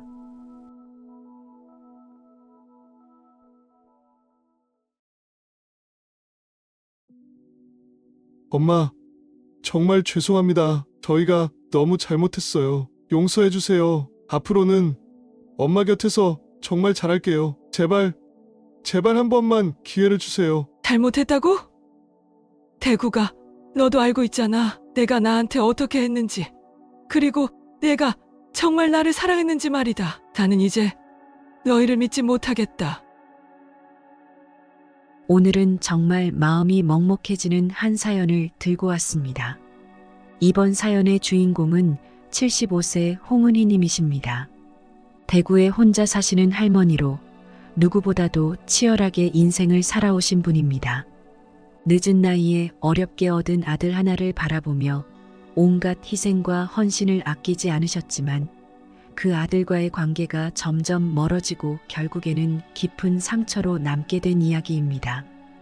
홍은희님의 사연을 읽으면서 제 마음은 정말 복잡했습니다. 어쩌면 이렇게도 우리의 삶은 예측할 수 없는 방향으로 흘러가는 걸까요? 누군가에게는 자랑스러울 법한 아들이 한편으로는 이렇게 큰 아픔의 원인이 될 수도 있다는 사실이, 그리고 가족이라는 울타리가 이렇게 깨지기 쉽다는 것이 너무나도 씁쓸하게 느껴졌습니다. 홍은희님께서 직접 편지로 전해주신 이 이야기는 그야말로 한편의 드라마 같았습니다. 어려운 환경 속에서도 늦둥이 아들을 낳고 키우셨던 지난 날들, 그 아들이 공부를 잘해 성공적으로 사법고시에 합격해 검사가 되었을 때의 자랑스러움, 가리고 며느리를 맞이하며 새로운 가족이 생겼다는 설렘까지. 하지만 그런 기쁨은 오래가지 못했습니다. 바쁘게 살아가다 보면 어쩌면 우리 모두는 부모님의 희생을 당연하게 받아들이고 부모님이 늘 그 자리에 있을 거라고 생각하는 게 아닌가 싶더군요. 하지만 그렇게 시간이 흘러 결국 부모님을 잃고 나면 그때 가서야 얼마나 큰 잘못을 저질렀는지 깨닫게 되겠죠. 이 이야기를 통해 여러분과 함께 나누고 싶은 것은 부모님과 자식 간의 관계, 그리고 그 속에 담긴 사랑과 상처에 대한 것입니다. 이 사연이 여러분께도 어떤 울림을 전해줄 수 있길 바랍니다. 소중한 사연 집중해서 들어주시고 댓글로 여러분의 소중한 의견을 나눠주세요. 구독과 좋아요, 그리고 알람 설정도 꼭 눌러주시고요. 이제 홍은희님의 이야기를 하나씩 풀어보겠습니다. 여러분도 저와 함께 이 이야기를 끝까지 들어주시길 부탁드릴게요. 홍은희 씨의 이야기를 듣다 보면 모든 부모가 그렇다는 말이 떠오릅니다. 자식을 위해 모든 걸 바치고 또 자식이 잘 되기만을 바라는 마음이요. 오늘은 그 마음이 얼마나 위대하고도 애틋할 수 있는지, 그리고 때로는 얼마나 외로울 수 있는지 느끼게 되는 이야기입니다. 지금부터 홍은희 씨의 삶 속으로 들어가 보겠습니다. 홍은희 씨는 올해로 75세입니다. 대구에서 혼자 조용히 살아가고 계세요. 4년 전 남편분과 사별하셨습니다. 남편분은 아주 든든한 동반자셨다고 해요. 비록 경제적으로 풍족하진 않았지만 서로 의지하며 소박한 행복을 나누던 부부였죠. 사연의 시작은 이 부부가 늦둥이 아들을 얻으면서부터 시작됩니다. 홍은희 씨는 늦둥이 아들 김대국을 얻기 전까지 많은 어려움을 겪으셨습니다. 결혼 후 몇 년이 지나도록 아이가 생기지 않아 부부는 많은 병원을 찾아다녔다고 해요. 매달 희망을 품고 기다리다 끝내 실망해야 했던 날들이 몇 년이었는지 셀 수도 없었다고 합니다. 그때는 정말 하루하루가 너무 힘들었어요. 마치 하늘이 나를 시험하는 것 같았죠. 내가 뭘 그렇게 잘못했길래 아이 하나 낳을 수 없을까? 자책도 많이 했습니다. 하지만 그런 시간이 기적처럼 바뀌는 날이 찾아왔습니다. 46, 이미 기대를 내려놓으려 했던 때였습니다. 병원에서 임신 소식을 들었을 때 홍은희 씨는 의자에 털썩 주저앉아 한참을 울었다고 합니다. 그날의 감격은 아직도 잊을 수 없다고 해요. 그날 병원에서 돌아오는 길에 남편과 손을 꼭 잡았어요. 남편도 말없이 눈물을 흘리더라고요. 그래서 이 아이가 우리에게 주어진 마지막 선물이다. 무슨 일이 있어도 이 아이만큼은 지키자고 다짐했죠. 그렇게 태어난 김대국은 부모님에게 말 그대로 보물이었습니다. 대국이가 울면 부모님도 울고 대국이가 웃으면 부모님도 웃었습니다. 아들의 이름은 크게 넓게 세상을 살아가라는 바람을 담아 붙인 이름이었다고 합니다. 아들을 처음 품에 안았을 때의 벅찬 기쁨을 떠올리며 홍은희 씨는 이런 말씀을 하셨어요. 그때 내 손에 쥐어진 대국이가 얼마나 작고 소중했는지 몰라요. 아이를 보자마자 내가 이 아이를 위해서라면 목숨도 바칠 수 있겠다 싶었죠. 그날부터 제 삶은 온전히 대국이의 것이었어요. 그렇게 홍은희 씨는 아들 대국이의 성장에 온 정성을 쏟으셨습니다. 작은 건물 관리 일을 하던 남편분과 함께 늦은 밤까지 일하며 생계를 꾸리면서도 아들의 공부만큼은 절대 포기하지 않으셨죠. 학용품 하나, 학원비 한 푼도 허투루 쓰지 않으려고 매달 꼼꼼히 가계부를 적으셨다고 합니다. 대국이는 그런 어머니의 기대에 부응하듯 어릴 때부터 공부를 정말 잘했어요. 동네 사람들도 홍은희 씨 아들 참 잘 컸다며 칭찬을 아끼지 않았다고 합니다. 대국이가 국립대에 합격했을 때는 마치 온 동네 잔치라도 열린 것처럼 축하가 이어졌죠. 그날 밤 홍은희 씨는 대국이를 바라보며 속으로 이런 생각을 하셨다고 해요. 아, 이제야 내가 이 세상에 태어난 보람이 있구나. 내가 이렇게 고생을 한 것도, 이 아이가 나를 선택해 준 것도 다 이유가 있었구나. 대국이는 국립대 진학 후 사법고시를 패스하며 검사가 되었습니다. 홍은희 씨 부부는 그 소식을 듣고 감격의 눈물을 흘리셨죠. 이웃들에게 자랑하기도 했고요. 물론 자랑이 아니라 감사의 마음이었겠죠.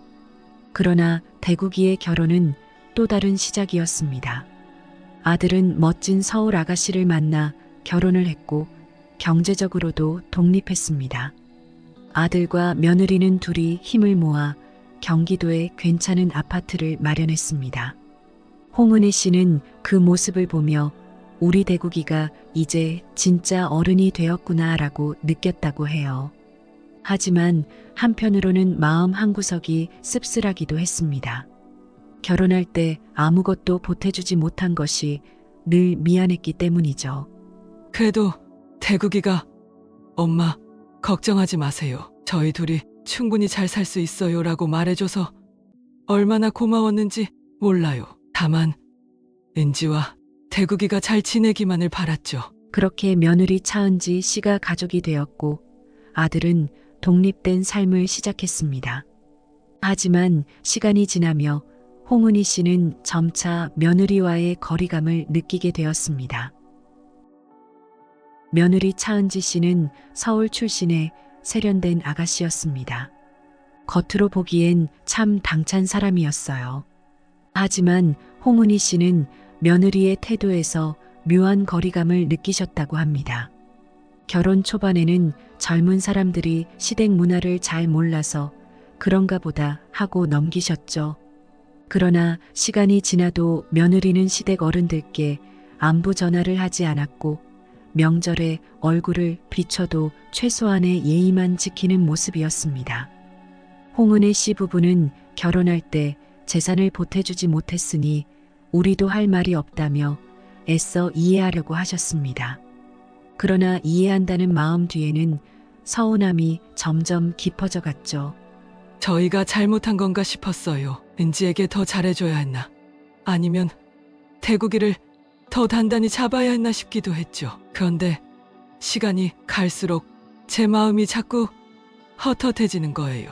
그 서운함은 아들 대국이와의 대화에서도 자주 느껴졌습니다.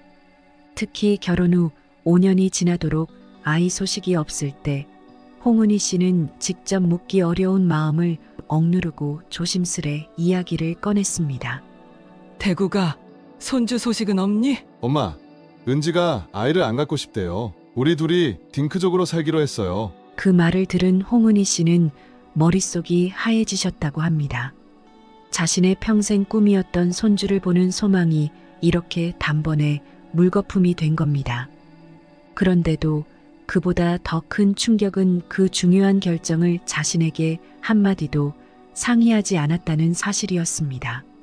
그때 마음이 너무 아팠어요. 이 아이에게 난 그냥 옛날 사람이구나 싶었죠. 그래도 속으로는 내가 뭘 어떻게 하겠나 싶어서 참고 넘겼어요. 이제 와서 손주를 고집한다고 그 아이들이 행복해질 것도 아니니까요. 여러분, 사람이 정말 외로워지는 순간은 언제일까요? 아마도 세상이 한꺼번에 무너진 것 같은 소식을 들었을 때, 그리고 그 순간 곁에 아무도 없다고 느껴질 때일 겁니다. 홍은희 씨는 몇 달 전부터 소화가 잘 되지 않는 증상을 느끼셨다고 합니다. 처음에는 나이 탓이겠거니 하며 대수롭지 않게 넘기셨지만 점점 심해지는 통증에 병원을 찾으셨습니다. 검사를 받고 나온 날 의사의 표정은 너무나도 무거웠다고 해요. 홍 선생님, 검사 결과가 나왔습니다. 위암입니다. 그 말을 들은 순간 홍은희 씨는 마치 머리를 망치로 맞은 듯 멍해지셨다고 합니다. 의사가 설명하는 목소리가 들리긴 했지만 단어 하나하나가 가슴을 짓누르는 것 같아 숨조차 쉬기 힘들었다고 해요. 그 말을 듣는 순간 모든 게 끝난 것 같았습니다. 머릿속이 하얘지고 다리가 후들거려서 제대로 서 있을 수도 없었어요. 그저 내게 왜 이런 일이 생겼나 싶었죠. 병원 복도를 걸어 나오며 홍은희 씨는 몇 번이고 자신을 다독였다고 합니다. 괜찮다. 아직 괜찮을 거야 라고요. 하지만 복도를 빠져나가 병원 밖에 서는 순간 참아왔던 눈물이 왈칵 쏟아졌습니다.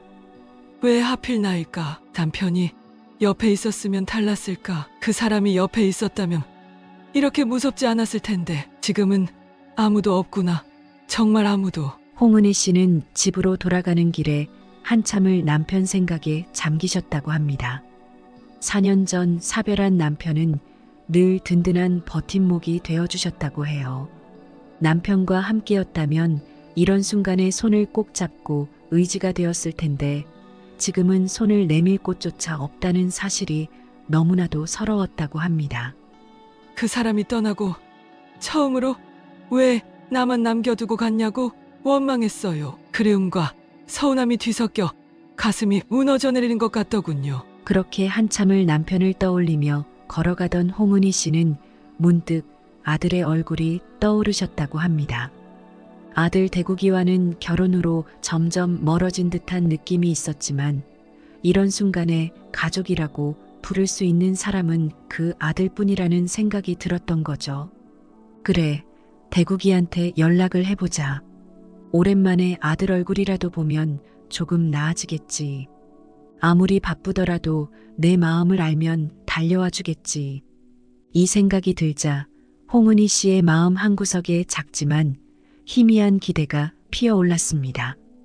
혹시라도 아들의 다정한 위로를 받을 수 있을까? 짧게나마 함께할 수 있을까 하는 희망이었죠. 그날 아들을 꼭 봐야겠다는 생각이 머리에서 떠나질 않았어요. 무작정 그 아이 집으로 가고 싶다는 마음뿐이었죠. 어쩌면 그게 제게 남아있던 마지막 희망이었는지도 몰라요. 자식은 부모의 가장 큰 자랑이기도 하지만 때로는 가장 큰 상처가 되기도 합니다. 자식을 믿고 의지하고 싶었던 어머니의 마음은 결국 산산조각이 나고 말았죠. 홍은희 씨는 용기를 내어 아들에게 전화를 걸었습니다. 대구가 엄마야. 엄마가 요즘 몸이 좀 안 좋아서 그런데 내 얼굴 좀 보면 안 될까? 오늘 밤에 내가 서울로 올라가도 될까? 잠시의 침묵 끝에 들려온 아들의 대답은 무미건조했습니다. 갑자기요? 알겠어요. 오세요. 그 대답에서 느껴진 망설임과 당혹감에 홍은희 씨는 한숨이 나왔지만 그래도 아들의 허락을 받은 것이 어딘가 싶어 애써 위안 삼았습니다. 기차를 타고 서울로 올라가는 동안 그녀의 마음은 기대와 불안이 교차했습니다. 갑자기 찾아가니 놀라긴 했겠지. 그래도 내가 힘들어 이러는 걸 알면 따뜻하게 맞아줄 거야. 아무리 은지가 조금 냉정해도 대국이는 엄마를 외면하지 않을 거야. 하지만 문을 열고 마주한 며느리의 얼굴은 그녀의 기대를 철저히 짓밟았습니다. 며느리 차은지는 문을 열자마자 깊은 한숨을 내쉬며 불쾌한 표정을 숨기지도 않았습니다. 어머님, 이렇게 갑자기 오시면 저희도 곤란한데요. 오늘은 준비가 안 돼 있어서 집에서 지내시긴 어렵겠어요. 근처에 깔끔한 모텔을 잡아드릴게요. 순간 홍은희 씨는 아무 말도 할 수 없었습니다. 모텔이라니요? 갑자기 찾아온 자신의 어머니를 이런 식으로 대하는 건가요? 잠시 동안 아무 말도 못하던 그녀는 간신히 고개를 끄덕이며 말을 삼켰습니다. 내가 너무 갑작스럽게 찾아왔으니 이 아이들도 당황했겠지. 내가 괜히 신세지는 것 같아 미안하다 생각하자. 그날 저녁 아들은 바쁘다며 자정해야 집에 돌아오겠다는 연락을 해왔고 홍은희 씨는 며느리와 둘이 동네 식당에서 서먹한 저녁 식사를 하게 되었습니다. 하지만 그 자리에서도 며느리는 내내 무표정으로 식사에만 집중하며 홍은희 씨와 눈을 마주치지 않으려 했습니다. 그러던 중 며느리의 휴대전화가 울렸습니다. 전화를 받으러 나간 며느리는 한참 동안 돌아오지 않았습니다. 이상한 기분이 든 홍은희 씨는 며느리를 찾으러 나갔고 그때 들려온 며느리의 대화 내용에 가슴이 덜컥 내려앉았습니다. 엄마, 시어머니가 갑자기 들이닥쳐서 짜증나 죽겠어. 노망이 난 것 같아. 빨리 제주도 가는 날이 왔으면 좋겠어. 우리 특급 호텔 예약해놨잖아.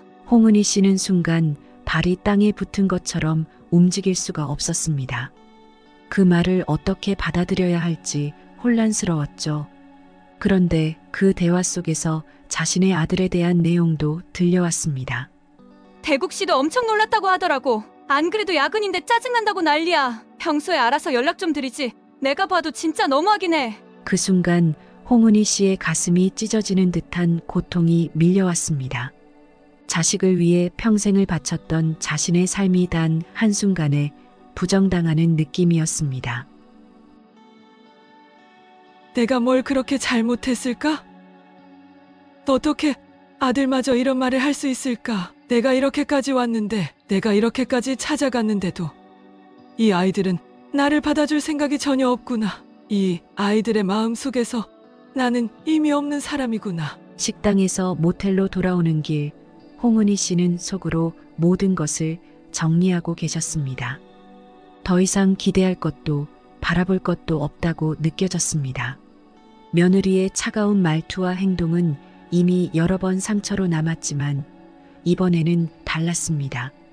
이번에는 그 아픔이 아들의 태도와 함께 복합적으로 밀려왔기 때문이었죠.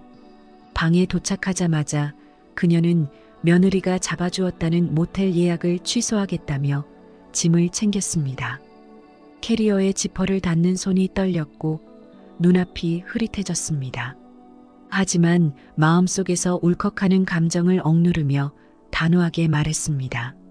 호텔 취소해라. 나는 집으로 내려간다. 며느리는 예상치 못한 반응에 놀란 듯 멍하니 서 있었지만 홍은희 씨는 더 이상 그녀를 바라보지 않았습니다. 이미 그 모든 순간들이 무색하게 느껴졌으니까요. 캐리어를 끌고 방을 나서는 발걸음은 무거웠지만 동시에 어딘가 단단해 보이기도 했습니다. 기차역으로 향하는 택시 안에서 홍은희 씨는 창밖을 바라보며 자신에게 계속 말을 걸었습니다. 내가 갑작스러웠지. 내가 너무 경솔했지. 그 애들도 자기들 생활이 있을 텐데. 그런데 왜 이렇게 마음이 아플까? 왜 나는 참을 수가 없을까? 하지만 이내 그 자책은 억울함과 분노로 뒤덮였습니다. 그래도 그렇지. 내가 얼마나 힘들었으면 이 먼 길을 올라왔겠나. 며느리가 날 모른 척하는 건 그렇다 쳐도 대국이가 내 아들인데 내가 그렇게 애를 썼는데. 그녀는 한숨을 깊게 내쉬었습니다. 눈물이 맺힌 눈으로 창밖을 바라보니 불빛이 번지며 세상이 흐려졌습니다. 마음속에서는 계속해서 남편의 얼굴이 떠올랐습니다. 당신이 있었으면 달랐을까? 당신이 있었다면 내가 이렇게까지 무시당하지는 않았겠지. 당신은 나를 늘 지켜줬잖아. 그런데 이제는 당신도 없고 내 편도 없고 나를 위하는 사람도 없고. 그녀는 택시비를 내고 기차역으로 들어섰습니다. 저녁 늦은 시간이라 역 안은 조용했고 그 고요함 속에서 그녀는 더욱 자신의 외로움을 절감했습니다. 내가 이렇게까지 혼자구나 하는 생각이 머릿속을 떠나지 않았습니다. 기차 안에 자리를 잡고 앉았을 때 홍은희 씨는 깊게 숨을 들이쉬었습니다. 그리고 이내 눈물이 흘러내렸습니다. 하지만 주변 사람들에게 들키고 싶지 않아 손으로 입을 가리고 눈물을 삼켰습니다. 내가 이 아이를 위해 이렇게 살아왔는데, 내가 모든 걸 줬는데 왜 이렇게까지 해야 하는 걸까? 왜 이렇게까지 외면받아야 하는 걸까? 그녀는 손으로 자신의 무릎을 꾹 누르며 울음을 삼키려 했지만 마음속 깊은 곳에서 밀려오는 억울함과 서러움은 막을 수가 없었습니다. 그 순간 그녀의 머릿속에는 수많은 장면이 스쳐갔습니다. 남편과 함께 아들을 위해 밤낮 없이 일했던 시간들, 학원비를 마련하려고 아끼고 또 아끼던 날들, 국립대에 합격한 날의 기쁨과 감격, 검사 임용 소식을 듣고 울었던 날.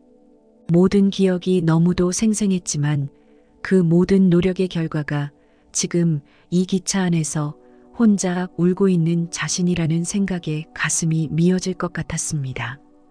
며느리가 미운 것도 미운 거지만 급히 찾아온 엄마를 이렇게 무정하게 대하는 아들은 또 얼마나 미운지 아니, 내가 그 아이를 너무 믿은 게 잘못인가? 내가 이 아이를 위해 모든 걸 바친 게 잘못이었나? 내 인생은 도대체 뭐였을까? 그녀는 한동안 기차 창밖을 바라보며 흐느꼈습니다. 차가운 창문에 이마를 대고 눈물을 떨구며 그렇게 자신이 겪은 모든 상처를 쏟아냈습니다. 그러나 아무리 울어도 그 마음속 깊은 구멍은 메워지지 않았습니다. 그날 홍은희 씨는 다시 집으로 내려가며 자신에게 다짐했습니다. 더는 기대하지 말자. 더는 바라지 말자. 내가 아무리 노력해도 돌아오는 건 이런 상처뿐이잖아. 그녀의 마음속에서는 그날로 모든 정이 끊어진 듯 했습니다. 하지만 그 상처와 결심이 어떤 결과로 이어지게 될지는 아직 그녀도 알지 못했습니다. 여러분, 이런 상황에서 우리는 무엇을 느껴야 할까요? 부모와 자식의 관계란 결국 서로를 바라보며 채워가는 것이 아닐까요? 며느리와 아들의 차가운 반응에 큰 충격을 받은 홍은희 씨는 집으로 돌아온 후 며칠간 앓아누우셨습니다. 마음이 무너져 내린 상태로 하루 종일 침대에 누워 계셨죠. 그러는 동안 한 번쯤은 아들이 전화를 해서 어머니의 상태를 물어줄 거라고 기대하셨습니다. 하지만 아들의 전화는 단 한 번뿐이었습니다. 그마저도 형식적인 대화였죠. 엄마, 잘 내려가셨어요? 갑자기 왜 오셨다 가셨어요? 그저 이유를 묻는 짧은 말뿐이었고 목소리에서는 진심 어린 걱정이나 관심을 찾아볼 수 없었습니다. 그 전화가 끝나고 나서 홍은희 씨는 고요히 천장을 바라보며 속으로 이런 말을 삼키셨습니다. 이 아이가 진짜 내 자식이 맞나? 내가 이렇게까지 아프고 힘들어서 간절히 얼굴 한번 보려고 올라갔는데 그걸 이렇게 무심하게 받아들이다니. 내가 어디까지 이 아이를 용서하고 품어야 하는 걸까? 그렇게 몸과 마음이 모두 무너진 채로 누워있던 어느 날 홍은희 씨는 문득 남편이 남겨주고 간 상가 건물을 떠올리게 되었습니다. 그 상가는 홍은희 씨 부부가 평생 함께 지켜온 곳이었습니다. 남편은 젊은 시절부터 그곳에서 건물 관리인으로 일하며 가족을 부양했죠. 말년에는 자식이 없던 상가 주인이 오랜 세월 동안 정직하고 성실하게 일해줘서 고맙다며 건물을 남편에게 증여해 주었습니다. 그곳은 남편의 땀이 스며든 소중한 유산이었습니다. 그래서 홍은희 씨는 그 상가가 당연히 아들에게 돌아갈 것이라고 생각하고 있었습니다. 하지만 아들 내외의 모습을 보며 그녀는 마음을 고쳐먹을 수밖에 없었습니다. 이 아이들에게 이 건물을 물려주면 어떻게 될까? 고마워할까? 아니면 이걸 또 당연하게 생각하고 내 마지막 마음마저 짓밟아 버릴까? 아니, 이 아이들은 이 상가의 의미조차 이해하지 못하겠지. 그 생각이 들자 홍은희 씨의 가슴 속에서는 이미 남편의 유산을 아들에게 줄 수 없다는 결심이 서고 있었습니다. 그러나 누워서 한숨만 쉬고 있는 자신이 점점 초라하게 느껴졌습니다. 이러다 정말 마음의 병으로 큰일 나겠다고 생각한 그녀는 오랜만에 집 밖으로 나가보기로 했습니다. 그렇게 동네를 천천히 걸으며 그녀는 이곳저곳을 둘러보았습니다. 오랜만에 나선 길에서 마주한 봄의 햇살은 따뜻했고 바람은 부드러웠습니다. 하지만 그 따뜻함조차 그녀의 마음을 위로하진 못했죠. 그러다 그녀는 우연히 놀이터 앞을 지나게 되었습니다. 그곳에는 몇몇 아이들이 모여 신나게 뛰어놀고 있었습니다. 철봉에 매달려 장난을 치는 아이들, 미끄럼틀을 타고 깔깔 웃는 아이들, 서로 쫓고 쫓기며 웃음을 터뜨리는 아이들. 그 모습을 본 홍은희 씨는 발걸음을 멈추고 한참 동안 그 아이들을 지켜보았습니다. 그들의 해맑은 웃음소리를 들으며 그녀의 마음속에는 자연스럽게 따뜻한 감정이 스며들기 시작했습니다. 그 순간 홍은희 씨는 문득 자신이 결혼 후로 단 한 번도 느껴보지 못했던 손주를 키우는 기쁨을 떠올렸습니다. 아들과 며느리가 딩크족을 선언하며 손주를 가질 생각이 없다고 말했을 때 느꼈던 서운함이 다시금 떠오르기도 했습니다. 그러나 이번에는 그 서운함이 달랐습니다. 단순히 손주를 보지 못한 서운함이 아니라 자신의 마음을 헤아리지 못하고 자신과의 연결고리를 끊어버린 아들 내외에 대한 실망감으로 변해 있었습니다. 놀이터를 떠나 집으로 돌아가는 길, 그녀의 마음속에는 새로운 결심이 자리 잡고 있었습니다. 남편이 남긴 이 유산을 이 아이들에게 물려주는 건 옳지 않아. 내가 이렇게까지 배신감을 느끼면서도 또 이걸 당연히 물려주겠다고 한다면 그건 남편의 뜻마저 모욕하는 일이야. 차라리 이 유산을 정말 필요한 사람들에게 쓰는 게 맞지 않을까? 그녀는 자신이 아프다는 사실을 다시금 떠올리며 속으로 다짐했습니다. 남편의 유산은 내 치료비로 넉넉히 쓰고 남은 돈은 형편이 어려운 아이들을 돕는 재단에 기부하자. 그게 더 옳은 길일 거야. 남편도 그 결정을 응원해 줄 거야. 그 결심을 내린 순간 홍은희 씨는 마음속에서 묵직하게 억눌리던 감정이 조금씩 가벼워지는 걸 느꼈습니다. 남편의 유산으로 치료비 걱정 없이 병원을 다닐 수 있게 된 홍은희 씨는 차츰 마음을 다잡아가기 시작했습니다. 그 유산이 없었다면 치료를 포기했을지도 모른다는 생각에 남편에 대한 감사와 그리움이 더 깊어졌다고 해요. 이 돈으로라도 나를 지켜야겠다.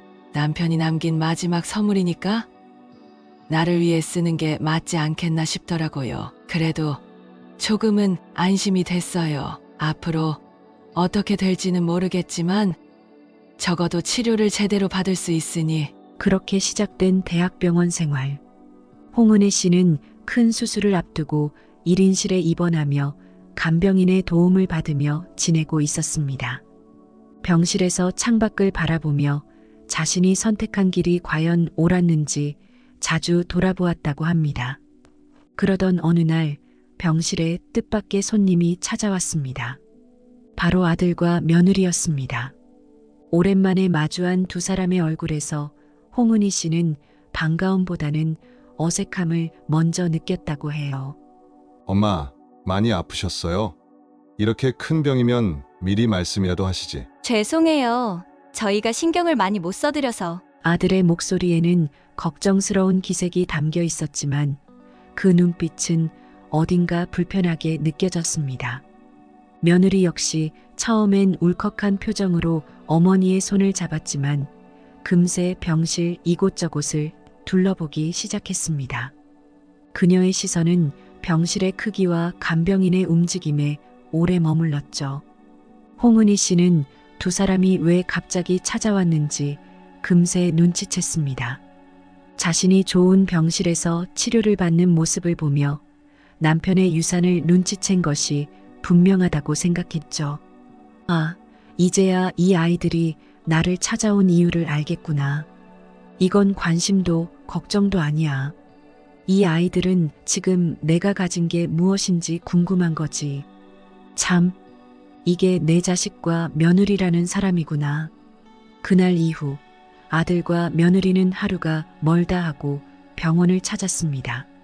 처음에는 홍은희 씨도 혹시 두 사람이 정말로 자신의 병을 걱정해서 오는 게 아닐까 기대했지만 그 기대는 오래가지 않았습니다. 엄마, 간병인은 왜 두셨어요?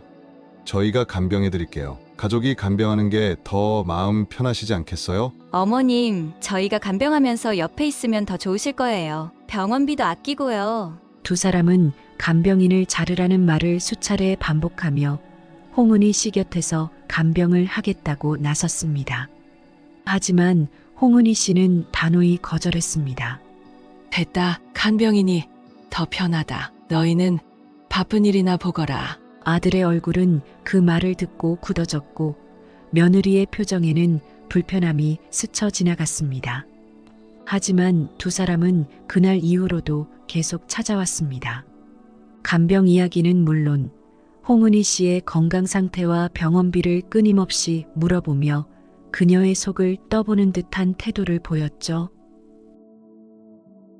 사실 2달 전 수술 일정을 잡고 집으로 돌아온 그녀는 남은 며칠 동안 한 가지 큰 결정을 내렸습니다. 바로 유언장을 작성하는 일이었습니다. 아들과 며느리에게 실망하고 마음의 문을 닫은 지 오래였지만 그녀는 그 감정과 별개로 실질적인 준비를 해야 한다고 생각했습니다. 홍은희 씨는 남편이 남긴 유산, 자신이 지금까지 모아온 노후 자금, 그리고 병원비로 남은 금액이 상당하다는 것을 알고 있었습니다. 과거에는 이 모든 것이 자연스럽게 아들에게 돌아갈 것이라고 믿었지만 이제는 생각이 완전히 바뀌었습니다. 그녀는 변호사를 만나 유언장을 작성하고 남은 재산을 모두 기부하는 절차를 하나씩 밟아나갔습니다. 유언장에는 이렇게 적혀 있었다고 합니다. 이 재산은 모두 형편이 어려운 어린이들을 돕는 데 사용해 주십시오. 나의 남편이 이 결정을 지켜보고 있을 것이니 꼭 그 뜻대로 진행해 주시길 바랍니다. 그녀는 유언장을 작성하며 한참 동안 마음을 다잡았습니다. 아들 내외가 이 사실을 알게 된다면 얼마나 놀라게 될까 하는 생각이 스쳐갔지만 한편으로는 이제는 상관없다는 결심이 더욱 단단했습니다. 홍은혜 씨는 유언장 작업을 마무리한 뒤 유산이 가게 될 동네의 어린이 재단을 한 차례 방문하셨습니다. 이 사실이 아들에게 전해지는 데는 오래 걸리지 않았습니다. 어느 날 병실로 찾아온 아들은 다급한 얼굴로 묻기 시작했습니다. 엄마, 혹시 동네 어린이 재단에 다녀오셨어요? 거기서 엄마 얘기를 들었어요. 대체 왜 거길 갔어요? 홍은희 씨는 잠시 망설였지만 더는 숨길 이유가 없다고 판단했습니다. 그녀는 담담히 대답했습니다. 그래, 거기 다녀왔다. 내가 가진 돈은 이제 거기로 갈 거다. 너희에게는 한 푼도 남기지 않을 생각이다. 아들은 그 말을 듣고 말문이 막힌 듯 한동안 아무 말도 하지 못했습니다. 그러다 울컥한 목소리로 물었습니다. 대체 왜 그러세요? 저희가 그렇게 잘못했나요? 왜 그런 결정을 하셨어요? 그 질문에 홍은희 씨는 차분히 답했습니다. 잘못했냐고? 대구가, 너도 알고 있잖아. 내가 나한테 어떻게 했는지, 그리고 내가 정말 나를 사랑했는지 말이다. 나는 이제 너희를 믿지 않는다. 그 대화는 아들에게 깊은 충격을 주었습니다. 그는 며칠 후 며느리와 함께 병실을 다시 찾아왔습니다. 두 사람은 병실 문을 열자마자 울면서 무릎을 꿇었습니다. 엄마, 정말 죄송합니다. 저희가 너무 잘못했어요. 용서해 주세요. 앞으로는 엄마 곁에서 정말 잘할게요. 엄마, 제발 한 번만 기회를 주세요. 그 장면을 보고도 홍은희 씨는 미동조차 하지 않았습니다. 눈물로 호소하는 아들과 며느리를 바라보며 그녀는 속으로 생각했습니다. 이건 진심이 아니야. 이 아이들이 갑자기 변했다고 믿을 수는 없어. 내가 가진 것을 보고 이렇게 구는 거겠지. 결국 마음속에 남은 건 탐욕뿐이라는 걸 알고 있어. 홍은희 씨는 아무 대답도 하지 않았습니다. 그리고 두 사람은 그렇게 몇 번이고 병실을 찾아와 눈물로 사죄했지만 그녀의 마음은 끝내 돌아가지 않았습니다. 아들과 며느리는 점점 홍은희 씨에게 가까이 다가오는 척을 하기 시작했습니다. 하루가 멀다 하고 병실을 찾으며 간병인을 대신하겠다고 나서기도 하고 식사를 챙기며 보살피려 애썼습니다. 엄마, 저희가 옆에 있으니까 걱정 마세요. 치료에만 전념하세요. 어머님, 이렇게 계시니까 저희도 마음이 안 편해요. 빨리 나으셔야죠. 저희가 도울 수 있는 건 뭐든 할게요. 그들의 말은 겉으로만 보면 정성스러웠습니다. 하지만 홍은희 씨는 그들의 진심을 꿰뚫어 보고 있었습니다. 그 후로도 홍은희 씨는 수술과 치료를 받으며 고된 나날을 보냈습니다. 큰 수술은 성공적으로 끝났지만 이후 몇 차례의 작은 수술과 항암 치료가 이어졌습니다. 그 과정에서 아들과 며느리는 더욱 적극적으로 그녀를 돌보려 했습니다. 엄마, 치료 끝나고 저희 집에서 지내세요. 며칠이라도 저희가 직접 보살펴드릴게요. 어머님, 맛있는 음식을 만들어 올게요. 뭐 드시고 싶으세요? 하지만 그녀는 이미 모든 정을 끊은 상태였습니다. 아무리 아들 내외가 노력하는 척해도 그녀는 그들의 행동이 자신의 진심을 돌리려는 것이 아니라 재산을 놓치지 않기 위한 계산이라는 것을 분명히 알고 있었습니다. 홍은희 씨는 힘든 치료를 받는 와중에도 그 결정을 단 한 번도 후회하지 않았습니다. 오히려 자신의 선택을 통해 다시는 이용당하지 않을 수 있겠다는 안도감을 느꼈다고 해요. 나는 이제 이 아이들에게 아무것도 기대하지 않는다. 그리고 내가 가진 걸 정말 필요한 곳에 쓸 수 있으니 내 남은 삶은 더 이상 후회가 없을 거다. 여러분, 부모님과 자식 간의 관계는 세상에서 가장 특별하고도 복잡한 관계입니다. 우리는 부모님의 사랑을 때로는 당연히 여기고 그들의 희생을 깊이 생각하지 못한 채 살아가기도 합니다. 하지만 그 관계는 늘 유지되리라는 보장은 없습니다. 부모님도 우리처럼 한 사람의 독립된 인간이고 때로는 상처받을 수 있는 존재라는 것을 잊지 말아야 합니다. 이 사연을 들으시면서 혹시 여러분도 자신이 부모님께 조금 더 진심을 다할 수 있었던 순간들을 떠올리셨나요? 아니면 부모님의 사랑을 너무 쉽게 받아들이며 살았던 적은 없었나요? 홍은희 씨는 자신을 위해 그리고 더 나아가 다른 사람들을 위해 용기 있는 결정을 내렸습니다. 그 선택이 그녀에게 어떤 의미였을지는 오롯이 그녀만이 알겠지만 한 가지는 분명합니다. 그녀는 끝까지 자신의 존엄을 지키며 누군가에게 희망을 전하는 삶을 살겠다는 결심을 통해 스스로를 위로하셨습니다. 여러분도 이 사연을 통해 한 번쯤 가족과의 관계를 돌아보고 진심으로 서로를 위하는 방법에 대해 고민해 보셨으면 합니다. 부모님께 감사의 마음을 전하거나 함께 시간을 보내는 작은 행동만으로도 큰 위로와 기쁨이 될 수 있다는 사실을 잊지 말아주세요.